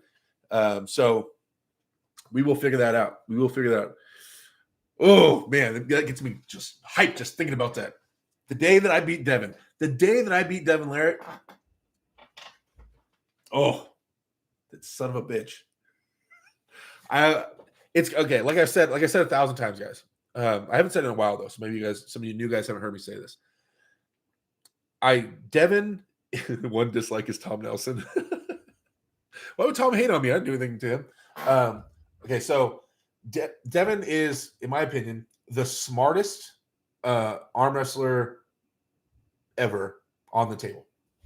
I don't know anybody that understands arm wrestling and application at the table better than Devon. Not saying other people are stupid, but I'm saying other people can't even explain it or really break it down and fully grasp everything that's going on and why and how, what the best option is and all that stuff in a philosophical way and in a practical application way. Devon's amazing, right? And he has so much experience. Oh, he's been arm wrestling forever. He has so much experience. So he has all these things on me. Now, I'm not going to be able to gain that shit anytime soon. I mean, he's still going, right? So how am I going to gain on Devon in experience and knowledge and mind games? How am I going to make up for that huge gap? Man, that's a lot. That's a big climb, right? So if you can't make up with all that, I have enough, right? Where I'm not a dullard. I'm not like, it's not like I don't understand those things. But the only thing I would have to have is I'd have to be Denis Saplenkov. I have to be stronger than Devon. I have to be stronger than Devon's options. I have to be stronger than any of his potential moves, right? So the real way to beat Devon, it can't be an endurance battle, and it's not going to be a battle of the minds. It's just going to be a horsepower thing, really, right? I don't see how I suddenly gain enough experience and tricks to out-trick the trick master. You know what I mean? It's just going to have to be like just boom, lock him in somehow or whichever lane I choose and just overpower the shit out of him. That's what has to happen. So, okay, at least it makes it simple, right? Daniel says wait till he gets older. I ain't waiting on nothing. If he's in the way to becoming number one, I'm not hitting the brakes. See you Sunday, my brother says. Jason Latona, a couple of arm wrestlers. Jason, yes, we have much to talk about. Derek, you got to adopt the Mamba mentality. Your match with Tim will channel him. 26 # Mamba. Okay. Austin C says, I was most impressed with Bajan's table IQ from his videos. I've never seen a Devon lecture that I understood more than a sentence. Maybe Devon is smarter, but hard to learn from. I'm noobish, though. Yes. So there's nobody I know and no arm wrestler I've ever come across that knows their one move and understands their one move and can troubleshoot their one move and knows the inner workings of their one move more than Travis Bajan. Travis has been arm wrestling since he was a little kid and finding ways to win against everybody since he was a little kid. He knows so many tricks, and everything Travis's seminars, everything's based off him teaching you his move. And he knows it so well. If you grip him this way, his move does that. If you grip him that way, his move does that. If you try to do this cheat on him, he'll naturally do this cheat to counter your cheat. Like Travis knows all within his move, right? So his stuff's not for hooking or other crazy stuff. It's all just how well he knows his stuff. Oh, Roger Collins, another member. Woo! Man, we haven't had any new members recently. Thank you so much, Roger. New member joining the team. Appreciate you coming through, hanging out with Roger Collins. Thank you so much for the support, brother. Awesome to have you. Thank you so much. Excited. I got a lot of exclusive content for members, you guys. I've been trying to at least do a video a week, if not 2 videos a week for the members, people that are helping support the dream there. Thank you so much, Roger, for coming on board, man. Good to have you. Daniel Julian, does Tim have a bone lock like Michael Todd or just tendons? I don't believe it's a bone lock. I think his arm straightens out, but he does have some weird stuff where his tendon had to get relocated in his arm. But yeah, not a bone lock that I know of. Thank you for $2 super chat, man. I appreciate you. Let's see. The version you got, Key of Cali was off the hook. Beast mode. Keep that war face. Yeah, I'm bringing that. You guys, that's me. That's me from now on. Until I find a reason that I don't need to be that way. That's me. Now, I've talked to some psychologists, and they were saying something like, I don't know if any of you guys are anime fans, but there's like beast mode, screaming like I've reached, and there's that application, and then they say there's another level where guys are more calm. I'm getting stuffed up. Where guys are more calm and they apply their strength more intelligently on the table or in general, and they don't need to scream and everything, but it's in there. The freak beast is in there just trying to get out, but it's controlled, and they're able to apply it and be more clear-headed. And that's the next level, I think, above me screaming and channeling all my adrenaline and testosterone, is being calmer, but not sacrificing any tenseness or strength at all, being that strong, but having a clearer mind. So that's the thing I'm trying to work towards. Eventually, you might see that out of me. I think John and those guys, they've reached that. But for now, adrenaline, caffeine, testosterone, it's working for me right now. But I'm definitely looking to up my game in terms of mental competition, to be a little more clear-headed. And because at some point, I'm not going to bulldoze the guy like I did Tom, right? At some point, it's going to be a really close match, and I need to be more clear-headed with that and not just freak out and try to power through it. But hopefully all my arm wrestling training will help me through that, you know?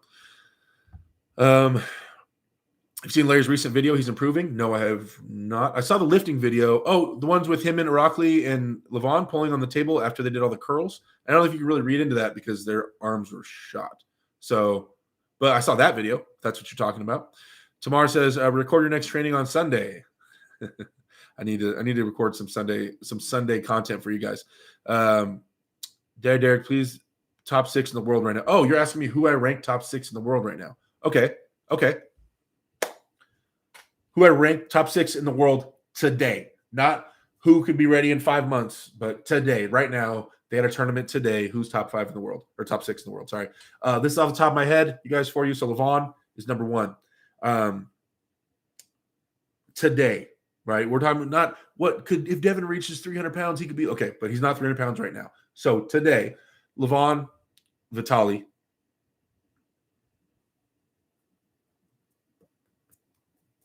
Devon,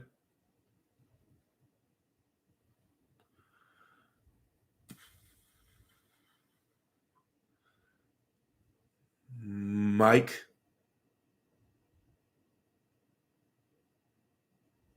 I know Dave beat Gennady, but I have Gennady there and then Dave.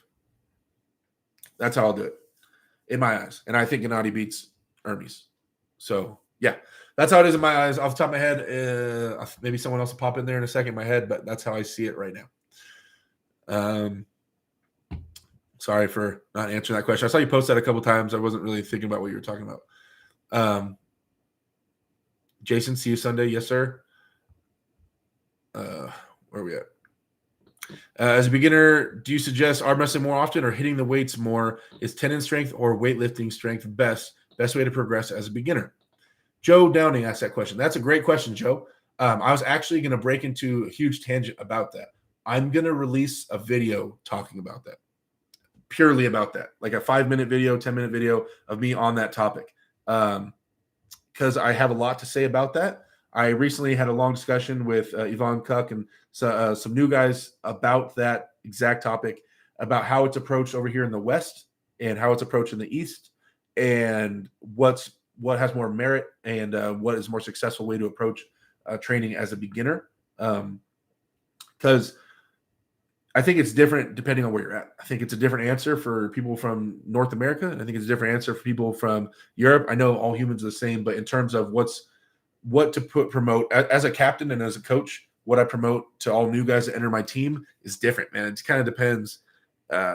Depends on you and your goals and what you want to do as an arm wrestler and how much you love arm wrestling, how you view arm wrestling more than anything. Do you view arm wrestling as a professional sport, or do you view it as a hobby that's fun to do? Right. Those are the first couple questions you got to look at, and then you start breaking down into how you want to train. If it's a hobby, then you're going to want to just do it. You're going to want to arm wrestle. If I tell you, okay, you're welcome to come to my practice, Joe, come to my practice. You're a brand new guy. Okay, you come over there, and I'm like, all right, welcome to my practice. You're not going to be arm wrestling today. What? I want to learn to arm wrestle. Yeah, I'll go over some stuff with you, but you're not going to actually do it with anybody. Oh, well, then how about next week? No, not next week. Not for a few months. You won't actually arm wrestle. Ooh, then a lot of North Americans would not do it. A lot of because North Americans don't see the big picture. They don't see it as a professional sport. They don't see how awesome you can look and the money you can make and stuff like that. They see it as a fun pastime, a hobby. So to not arm wrestle and focus on gym training, I don't think you get a big return in North America. In Europe, I feel like it's viewed differently. I feel like it's viewed as a professional sport, and so they understand that. Like, oh yeah, of course, kind of like fighting, right? You're not going to go your first day and go all out fighting people, right? Because the injuries and all that thing, there's so much you need to gain, and so you wouldn't do a ton of table time at first. If you're viewing it and you want to be number one in the world or something like that, makes solid gains in your muscles, then you wouldn't arm wrestle as much. You'd focus on gym time a little bit, right? And you focus on getting stronger and slowly learning the techniques without destroying yourself. So I think it depends on the person, depends on their goals, depends on how they view the sport, and where they want to go would change your approach. And if you have a gym mind, a work ethic in the gym, if you're a gym head or not, right? If not, then you have a big learning curve if you're not used to lifting weights for it. So there's a lot of things to consider in regards to that question, but I want to do a video talking about it, right? Let's see. Just to win the stream, you're talking about Brandon and Larry. I'm not sure what I was talking about when you asked that question, Jason. Sorry. Frank Knight, best way to stay safe first and foremost, Joe, stay safe and tight. Yes, definitely stay safe. That Danny Cheshcom, right? Exactly. Arm wrestling opinion. I agree. You mean the zone? You're calm and crazy in anime. Yeah, kind of like that. What I was going to say, if you guys follow anime, I was going to say, if anybody watches Dragon Ball Z or Dragon Ball recently, there was Ultra Instinct, where before, Super Saiyan, you're screaming, you're powering up, and you're screaming louder, and you're getting crazier. And then there's Ultra Instinct, where he was calm and everything just moved, like when Neo became the one in the Matrix, he's like, you know what I mean, like that. There's like trying really hard, and then there's just being big there, being in the moment, being present, and doing it that way. John Wayne. Oh, sorry, I didn't. Oh, I see your super chat now. Sorry, if it's below $5, it doesn't give me a notification for it. Thank you for the 199 super chat from Johnny Wayne. Says crazy. Devon toyed with Travis left. Yeah, but it's after polling. It's nothing that serious. But yeah. Travis is a big get ready type of guy. Like he would show up more ready for a real event. But I'm not even saying that Travis would beat Devon. But yeah, Travis on an untrained side table. Travis is never a very impressive thing. Let's see. We got to get off here, man. We're coming up on 2 hours. You guys are crazy. Still got 103 people in here. Thanks for hanging out with me, guys. I really appreciate it. These lives are fun. They're fun. I really enjoy doing these lives with you guys. Roger Collins says, "Hello, Derek. What's going on, man? Newest member with your little icon next to your name. Thanks for coming through, bud." Let's see. Shouldn't Hermes be number 3? Why would Hermes be number 3?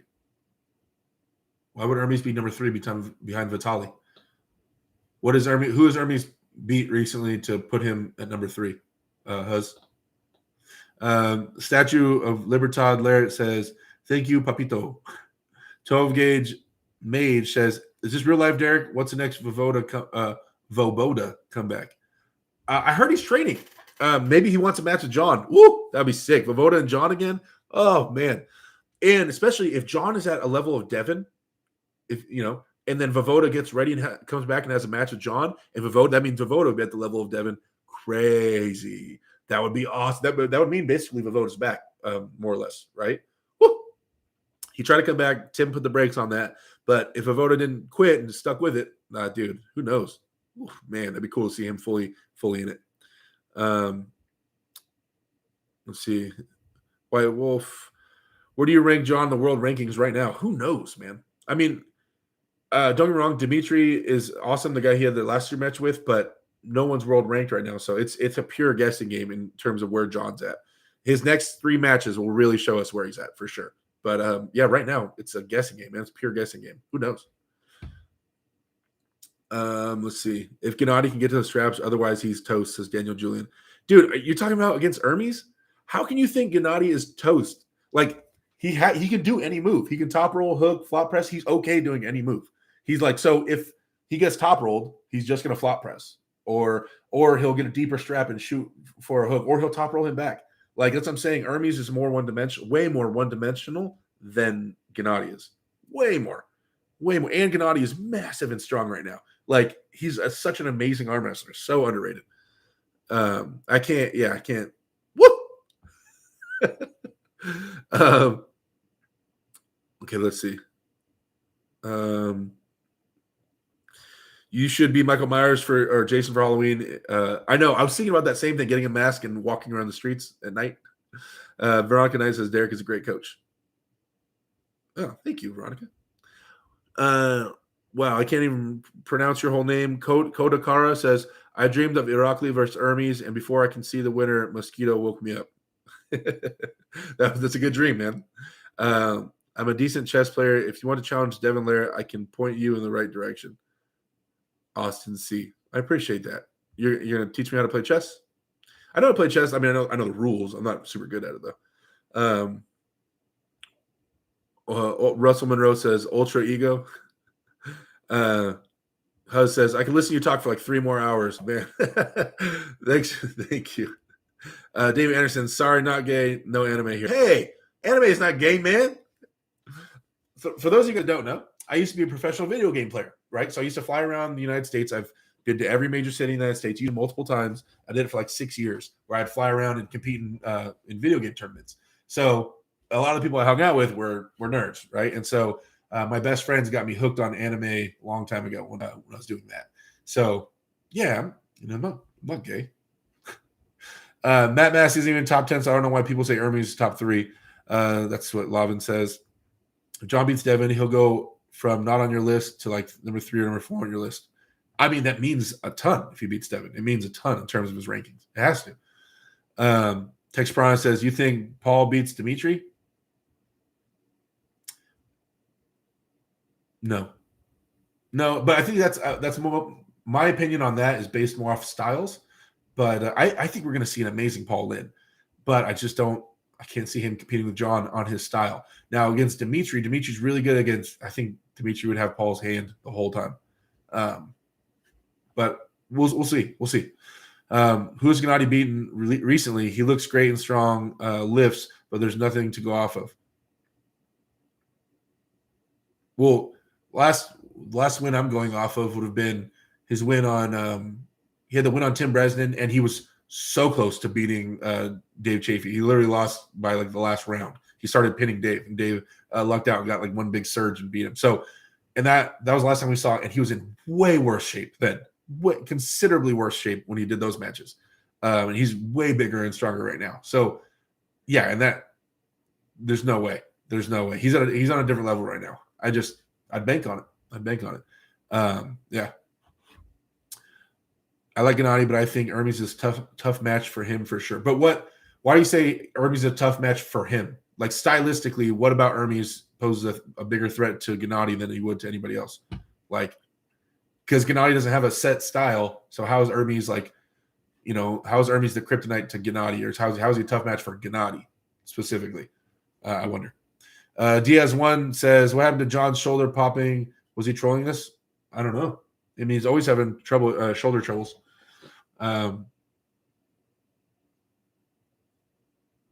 Yeah, sorry. People saying Tim put the brakes on Vovoda that made him quit. John's going to smack clap his cheeks. Lucky Slick in here says, killing. Yes. That's my gamer tag. Kill it. That was my old gamer tag. KILL, the number 3, and then N. That's my old gamer tag. What video games? I played Halo. I played Halo and Call of Duty.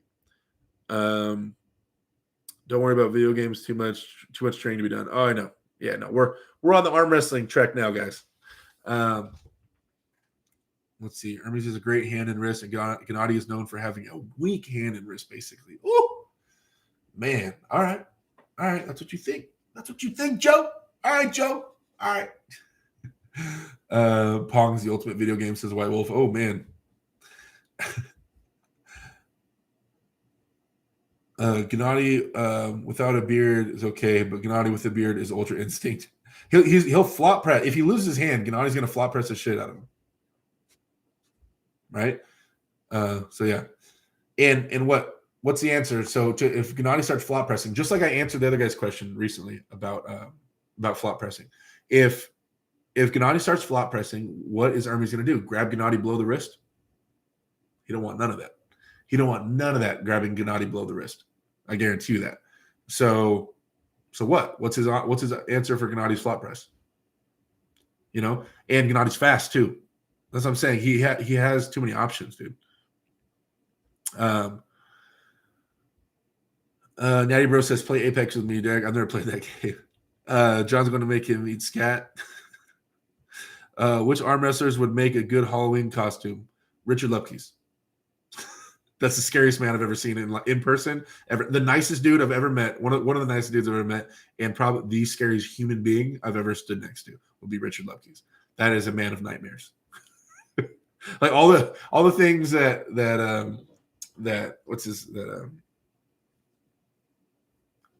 Neil Pickup, all the things that Neil Pickup says about Richard Lupke's, like if you ever find you come home and you see him in bed with your wife, you just tuck him in.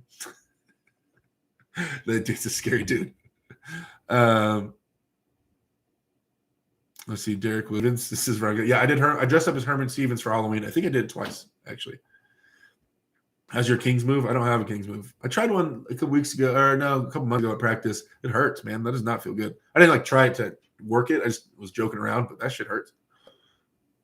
Diaz asked me Ryan Bowen versus Lachlan. I picked Ryan Bowen in the match.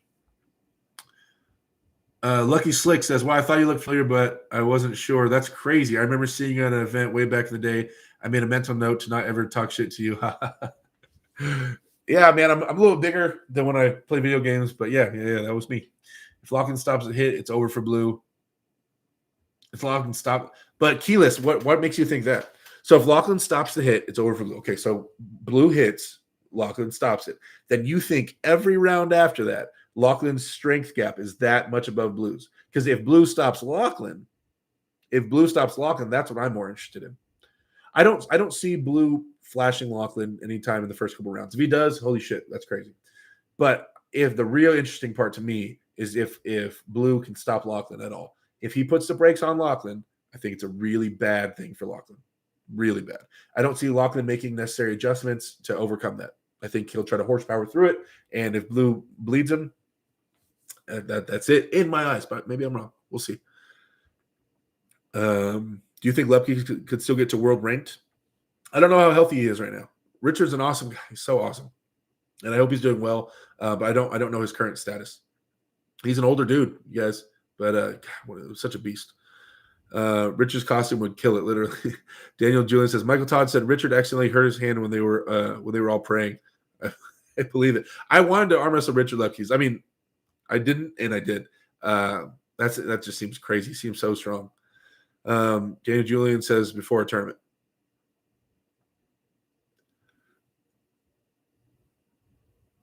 Anytime you pull, it's the King's move. Oh, Michael Edwards says anytime I arm wrestle, it's a King's move because King of California. Get it? King's move.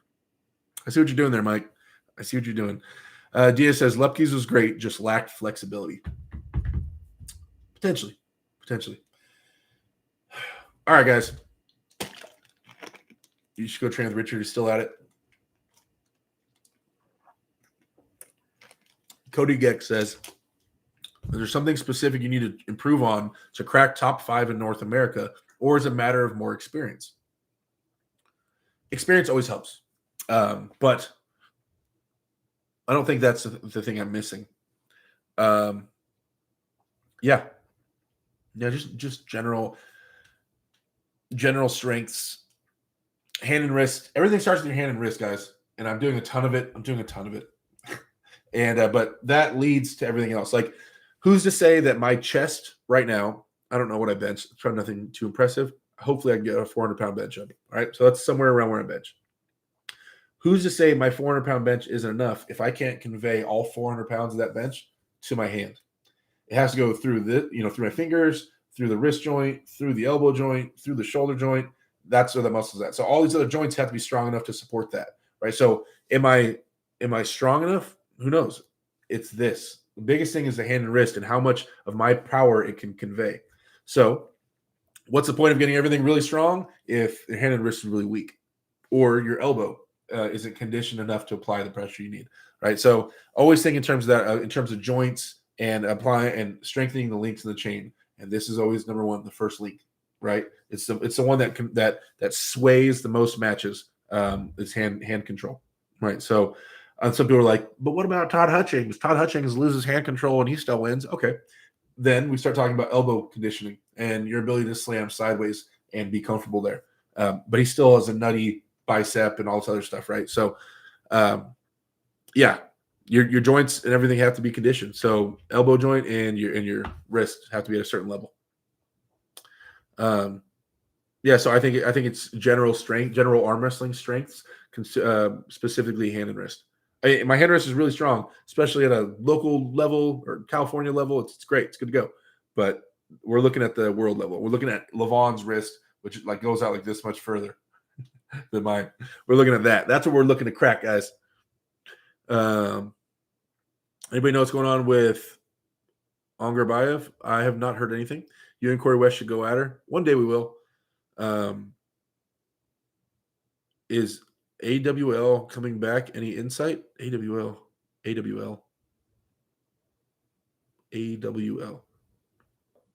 W meant to put WL? I haven't heard anything about it. Would dips be better than bench for arm wrestling?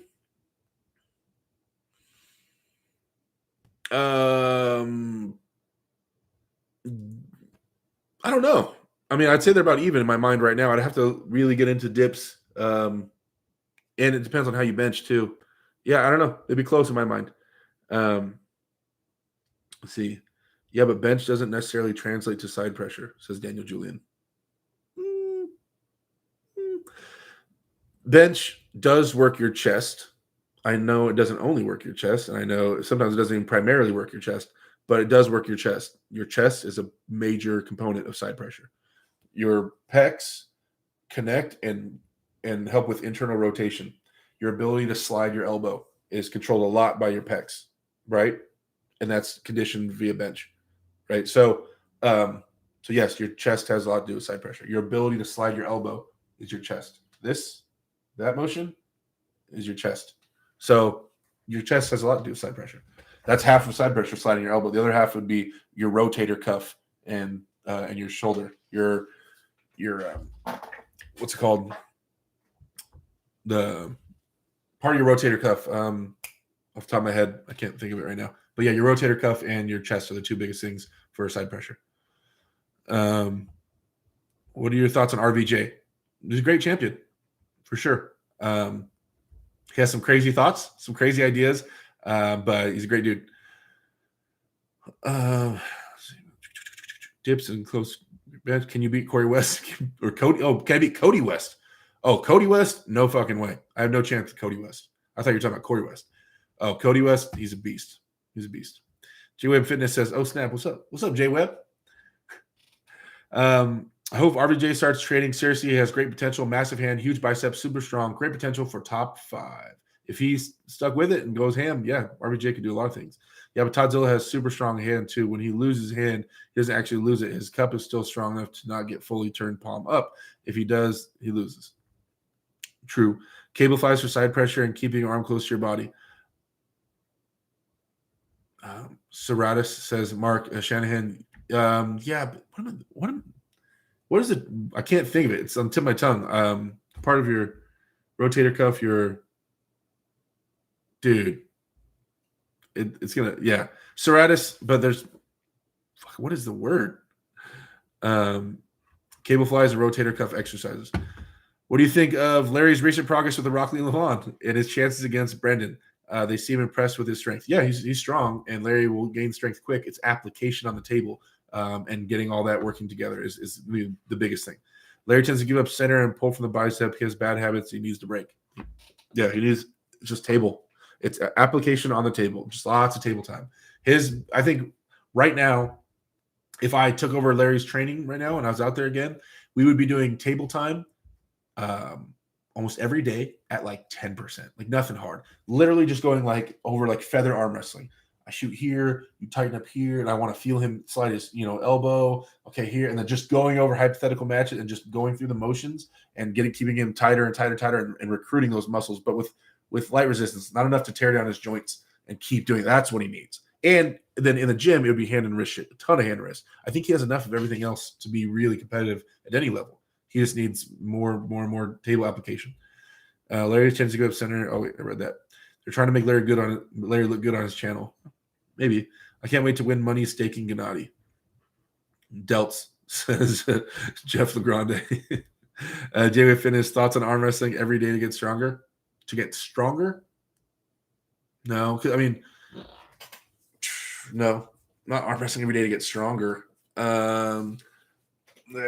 Stronger, right? Is this me being arm wrestling and more intelligently and using more muscles in an arm wrestling move? Or are you talking about individual components stronger? Is my bicep going to get stronger from doing table time every day, or from doing heavy curls once a week and resting and following a program? I would think a program, right? So it depends on what you mean as stronger. Have you been using Wrist Max, and what is your assessment? I like the Wrist Max, and I have not been using it lately, but I do like it. I need to put it back in the rotation of all my my handles I use for cupping, but I haven't been using it as of lately. Larry's also trying to bodybuild and run a big channel, run PR. He's busy and needs to focus on arm wrestling more. If he wants to ascend to the crazy level in arm wrestling, yeah, he does need to focus on arm wrestling more. But I understand he has a lot going on. I wish my team only pulls max power every practice. Don't get me wrong. A lot of my guys, cough, cough, cough, you know who I'm talking to. A lot of my guys pull max power every practice as well.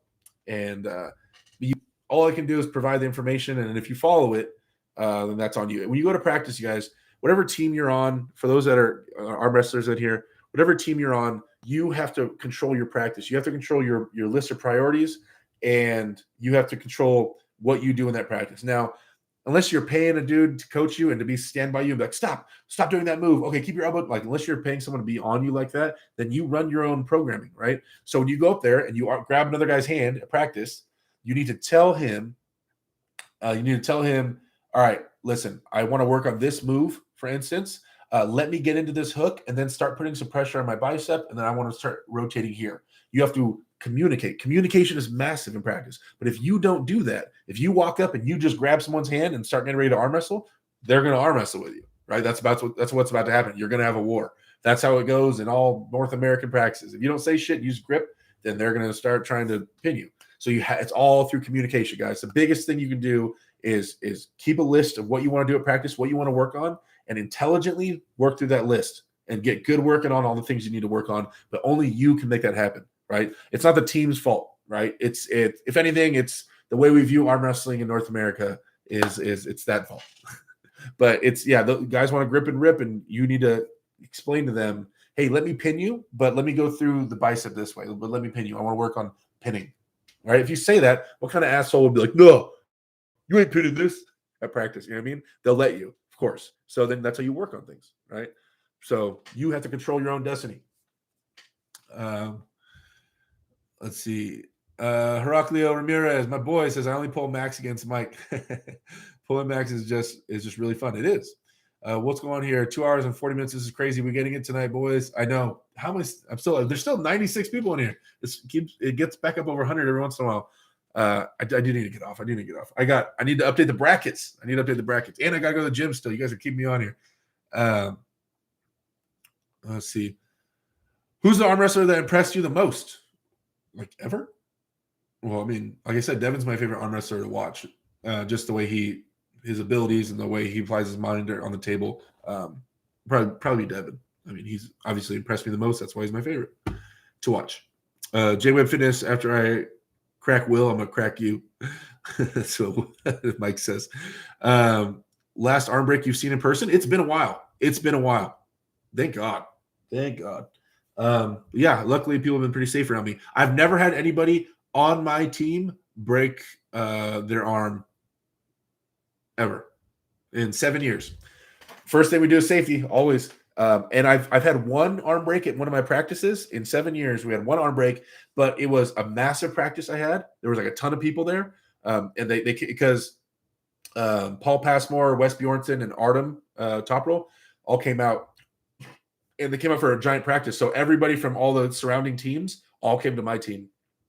And then two guys from different teams that I've never met before went into a corner on a table that they brought, and they got on the table with each other. I've never met either one of these guys, and they arm wrestled, and one of them broke their arm. And there was like 100-something people there, and I had to hear about it later, like, what? Someone hurt themselves? But I didn't get a chance to talk to them or go over safety. There was just too many people. But I've never had anybody that I've instructed on my team break their arm, ever. So I'm pretty proud of that fact. Let's see. Kim Jong-un just died, says Lucy Lawless. Did he? What? That's crazy if that's true. Wow. Derek, can you control my destiny for me? Or you got to come over? You got to pay me a lot, and I'll take you under my wing. Pour all my time into you. New guy pulled outside, arm snap. Who? Wait, Veronica, what are you talking about? Are you talking about what I was just explaining? Yeah. You're not getting off, bro, says tomorrow. I know. I'm trying. Okay. We're losing viewers. That's it. It's time to go. 87 people. It's going down. All right. Where's Robbie Burnett been? I heard he's losing weight, but that's all I know. Safety is a huge factor. Watch your hands, people. I don't like that. Okay, Veronica, I hate that saying, watch your hands. Now, I know what you mean by it, but when I'm giving all the safety instructions from people, people say, watch your hand. Now, what they mean is keep your face connected to your hand. When you say watch your hand in the middle of a match and people start saying watch your hand, referees do it all the time. They go, watch your hand, watch your hand. If I'm over here about to break my arm, I can still look back and watch my arm as it breaks. Keep your face connected to your hand will stop you from separating, right? So I like keeping your face close to your hand, not watch your hand. That's what I tell people when I give the safety instructions. Keep your face close to your hand so it stays there. It doesn't, because I can still look at my hand right now, right? I can still see it. So that's how I word it, because new guys can misconstrue that big time. Let's see, training. What do you think about Andreescu world record of 1,024 match wins in a row in a mall in Romania? I remember hearing about that. That's cool, I guess. Just against nobodies, but that's cool. See you, Derek. Great time. Been here the whole time. Thank you, Natty Bros. I appreciate you hanging out, man. I'm gonna turn this thing off here in just a second. Man, your channel gets all the news updates. I'm out here instead of Newsmax from now on. Let's get those likes up, people. We'll explain it better. Well, we explain it better at practice. Yes, we do. What things can a beginner do to improve hand strength off the table? Ooh. The best thing you do to improve hand strength off the table is go to the Voice of Arm Wrestling YouTube channel and watch the million videos they have going over how to strengthen your hand and wrist in a gym, and then start doing that stuff. I would say keep your reps high, weight low, build a foundation, and go for it, man. All right, guys. We have to end it. This is insanity. I've been on longer than I've been, 45 minutes longer than I've been in forever. I know you guys are getting tired of it. I know it. Should we go out on a high note? Let's go out on a high note. What can we do? What can we do for a high note? I want to go out on a high note. Oh, you guys. All right. Oh, you guys. For those OGs in my channel, you guys know what I'm about to do. It's been so long. You know what I'm about to do. You know what I'm going to do to sign this off. You know the most requested thing ever from my live streams ever that I haven't done in forever. There it is. I see people saying it. Yes, it's been a while. It has been a while. Let's do this. You guys, are you ready for the Devon impression? It's been so long. Are you guys ready for the Devon impersonation? Woo! Let me go. I gotta change my outfit real quick. I'm gonna go, dude. Devon impression coming in hot. It's been so long. This used to be the most requested thing on my channel. I had to get away from it a little bit, but we've moved. We're at the new studio. That's it. Hold on. Right back. Devon coming in. Hold on one sec, guys. Don't get mad at me. Lights. Woo! Where's the shirt?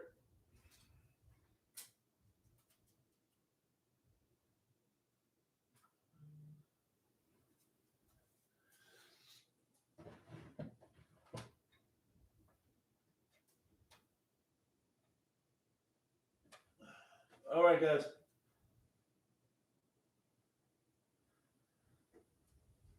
Oh no, where's the Devon shirt? No, I have a Devon shirt, I swear, guys. Shit. All right, well, I can't find the Devon shirt, so we're going to have to improvise a little bit. Devon shirt is not available right now, apparently. Okay. Man. Sorry, guys. Well, I had to get a hat. I thought I had a shirt. I had a Devon shirt, you guys. I had a Devon shirt, and I don't know where it's at. New apartment.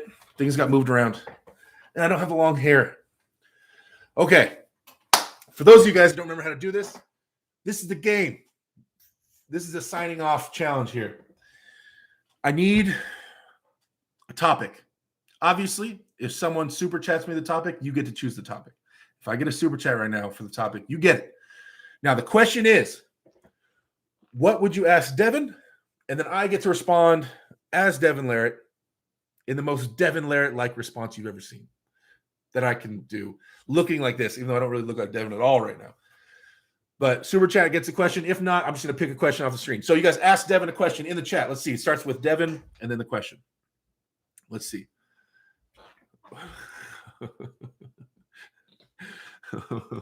Can't answer that one. Let's see. Natty Bros, stop. Okay. Keyless, what are you gonna do to John? Orcas in arm wrestling. Devon, how come you train them? Devon, how come you train them and not me? Okay. I'm getting how's it gonna go with John? I'm getting that question a lot. Okay. Okay, we can do that. Okay, so he always has his hat on fucking like horrible. I don't even know how to. He just never has it on right? His hat just has to be kind of. He just has to be messy. Devon has to be messy. He can't just be a normal person, right? It has to be jacked up, but not intentionally. Like no one's telling him it's jacked up. Jody, I'm looking at you. Why does no one ever fix Devon's face or wardrobe before he gets on the live stream? I don't know, but it has to be messed up. Okay. Step one, slightly messed up. Okay. So question is, how's the match going to go with John? That's the one we're going to go with. I got asked a few times. Veron Knight asked as well. So this is what we're going to stick with. Someone said finger tattoos. I don't think. Oh, wait. Good idea, Lorenzo. That's why I keep you around, bud. Jano?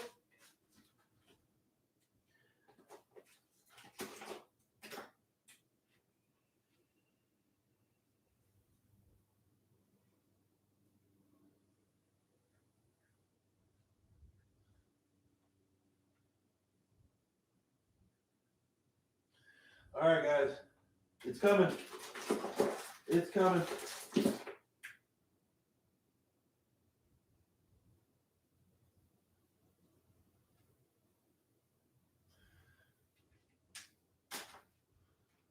Okay. All right. Can you see him? Okay. All right, here we go.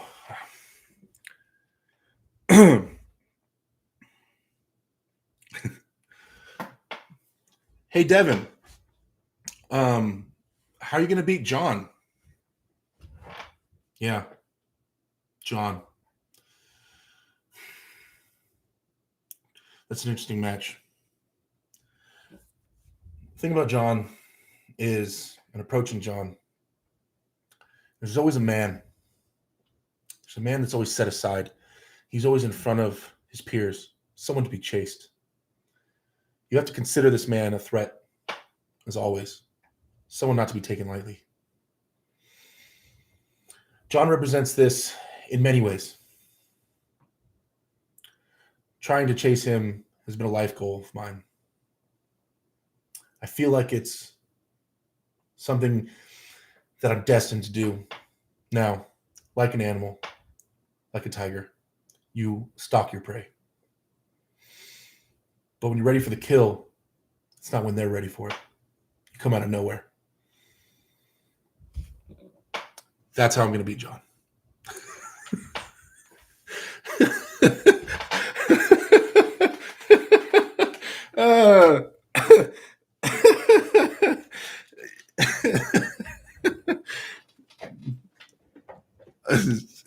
It's kind of like on the Never-Ending Story when Falcor.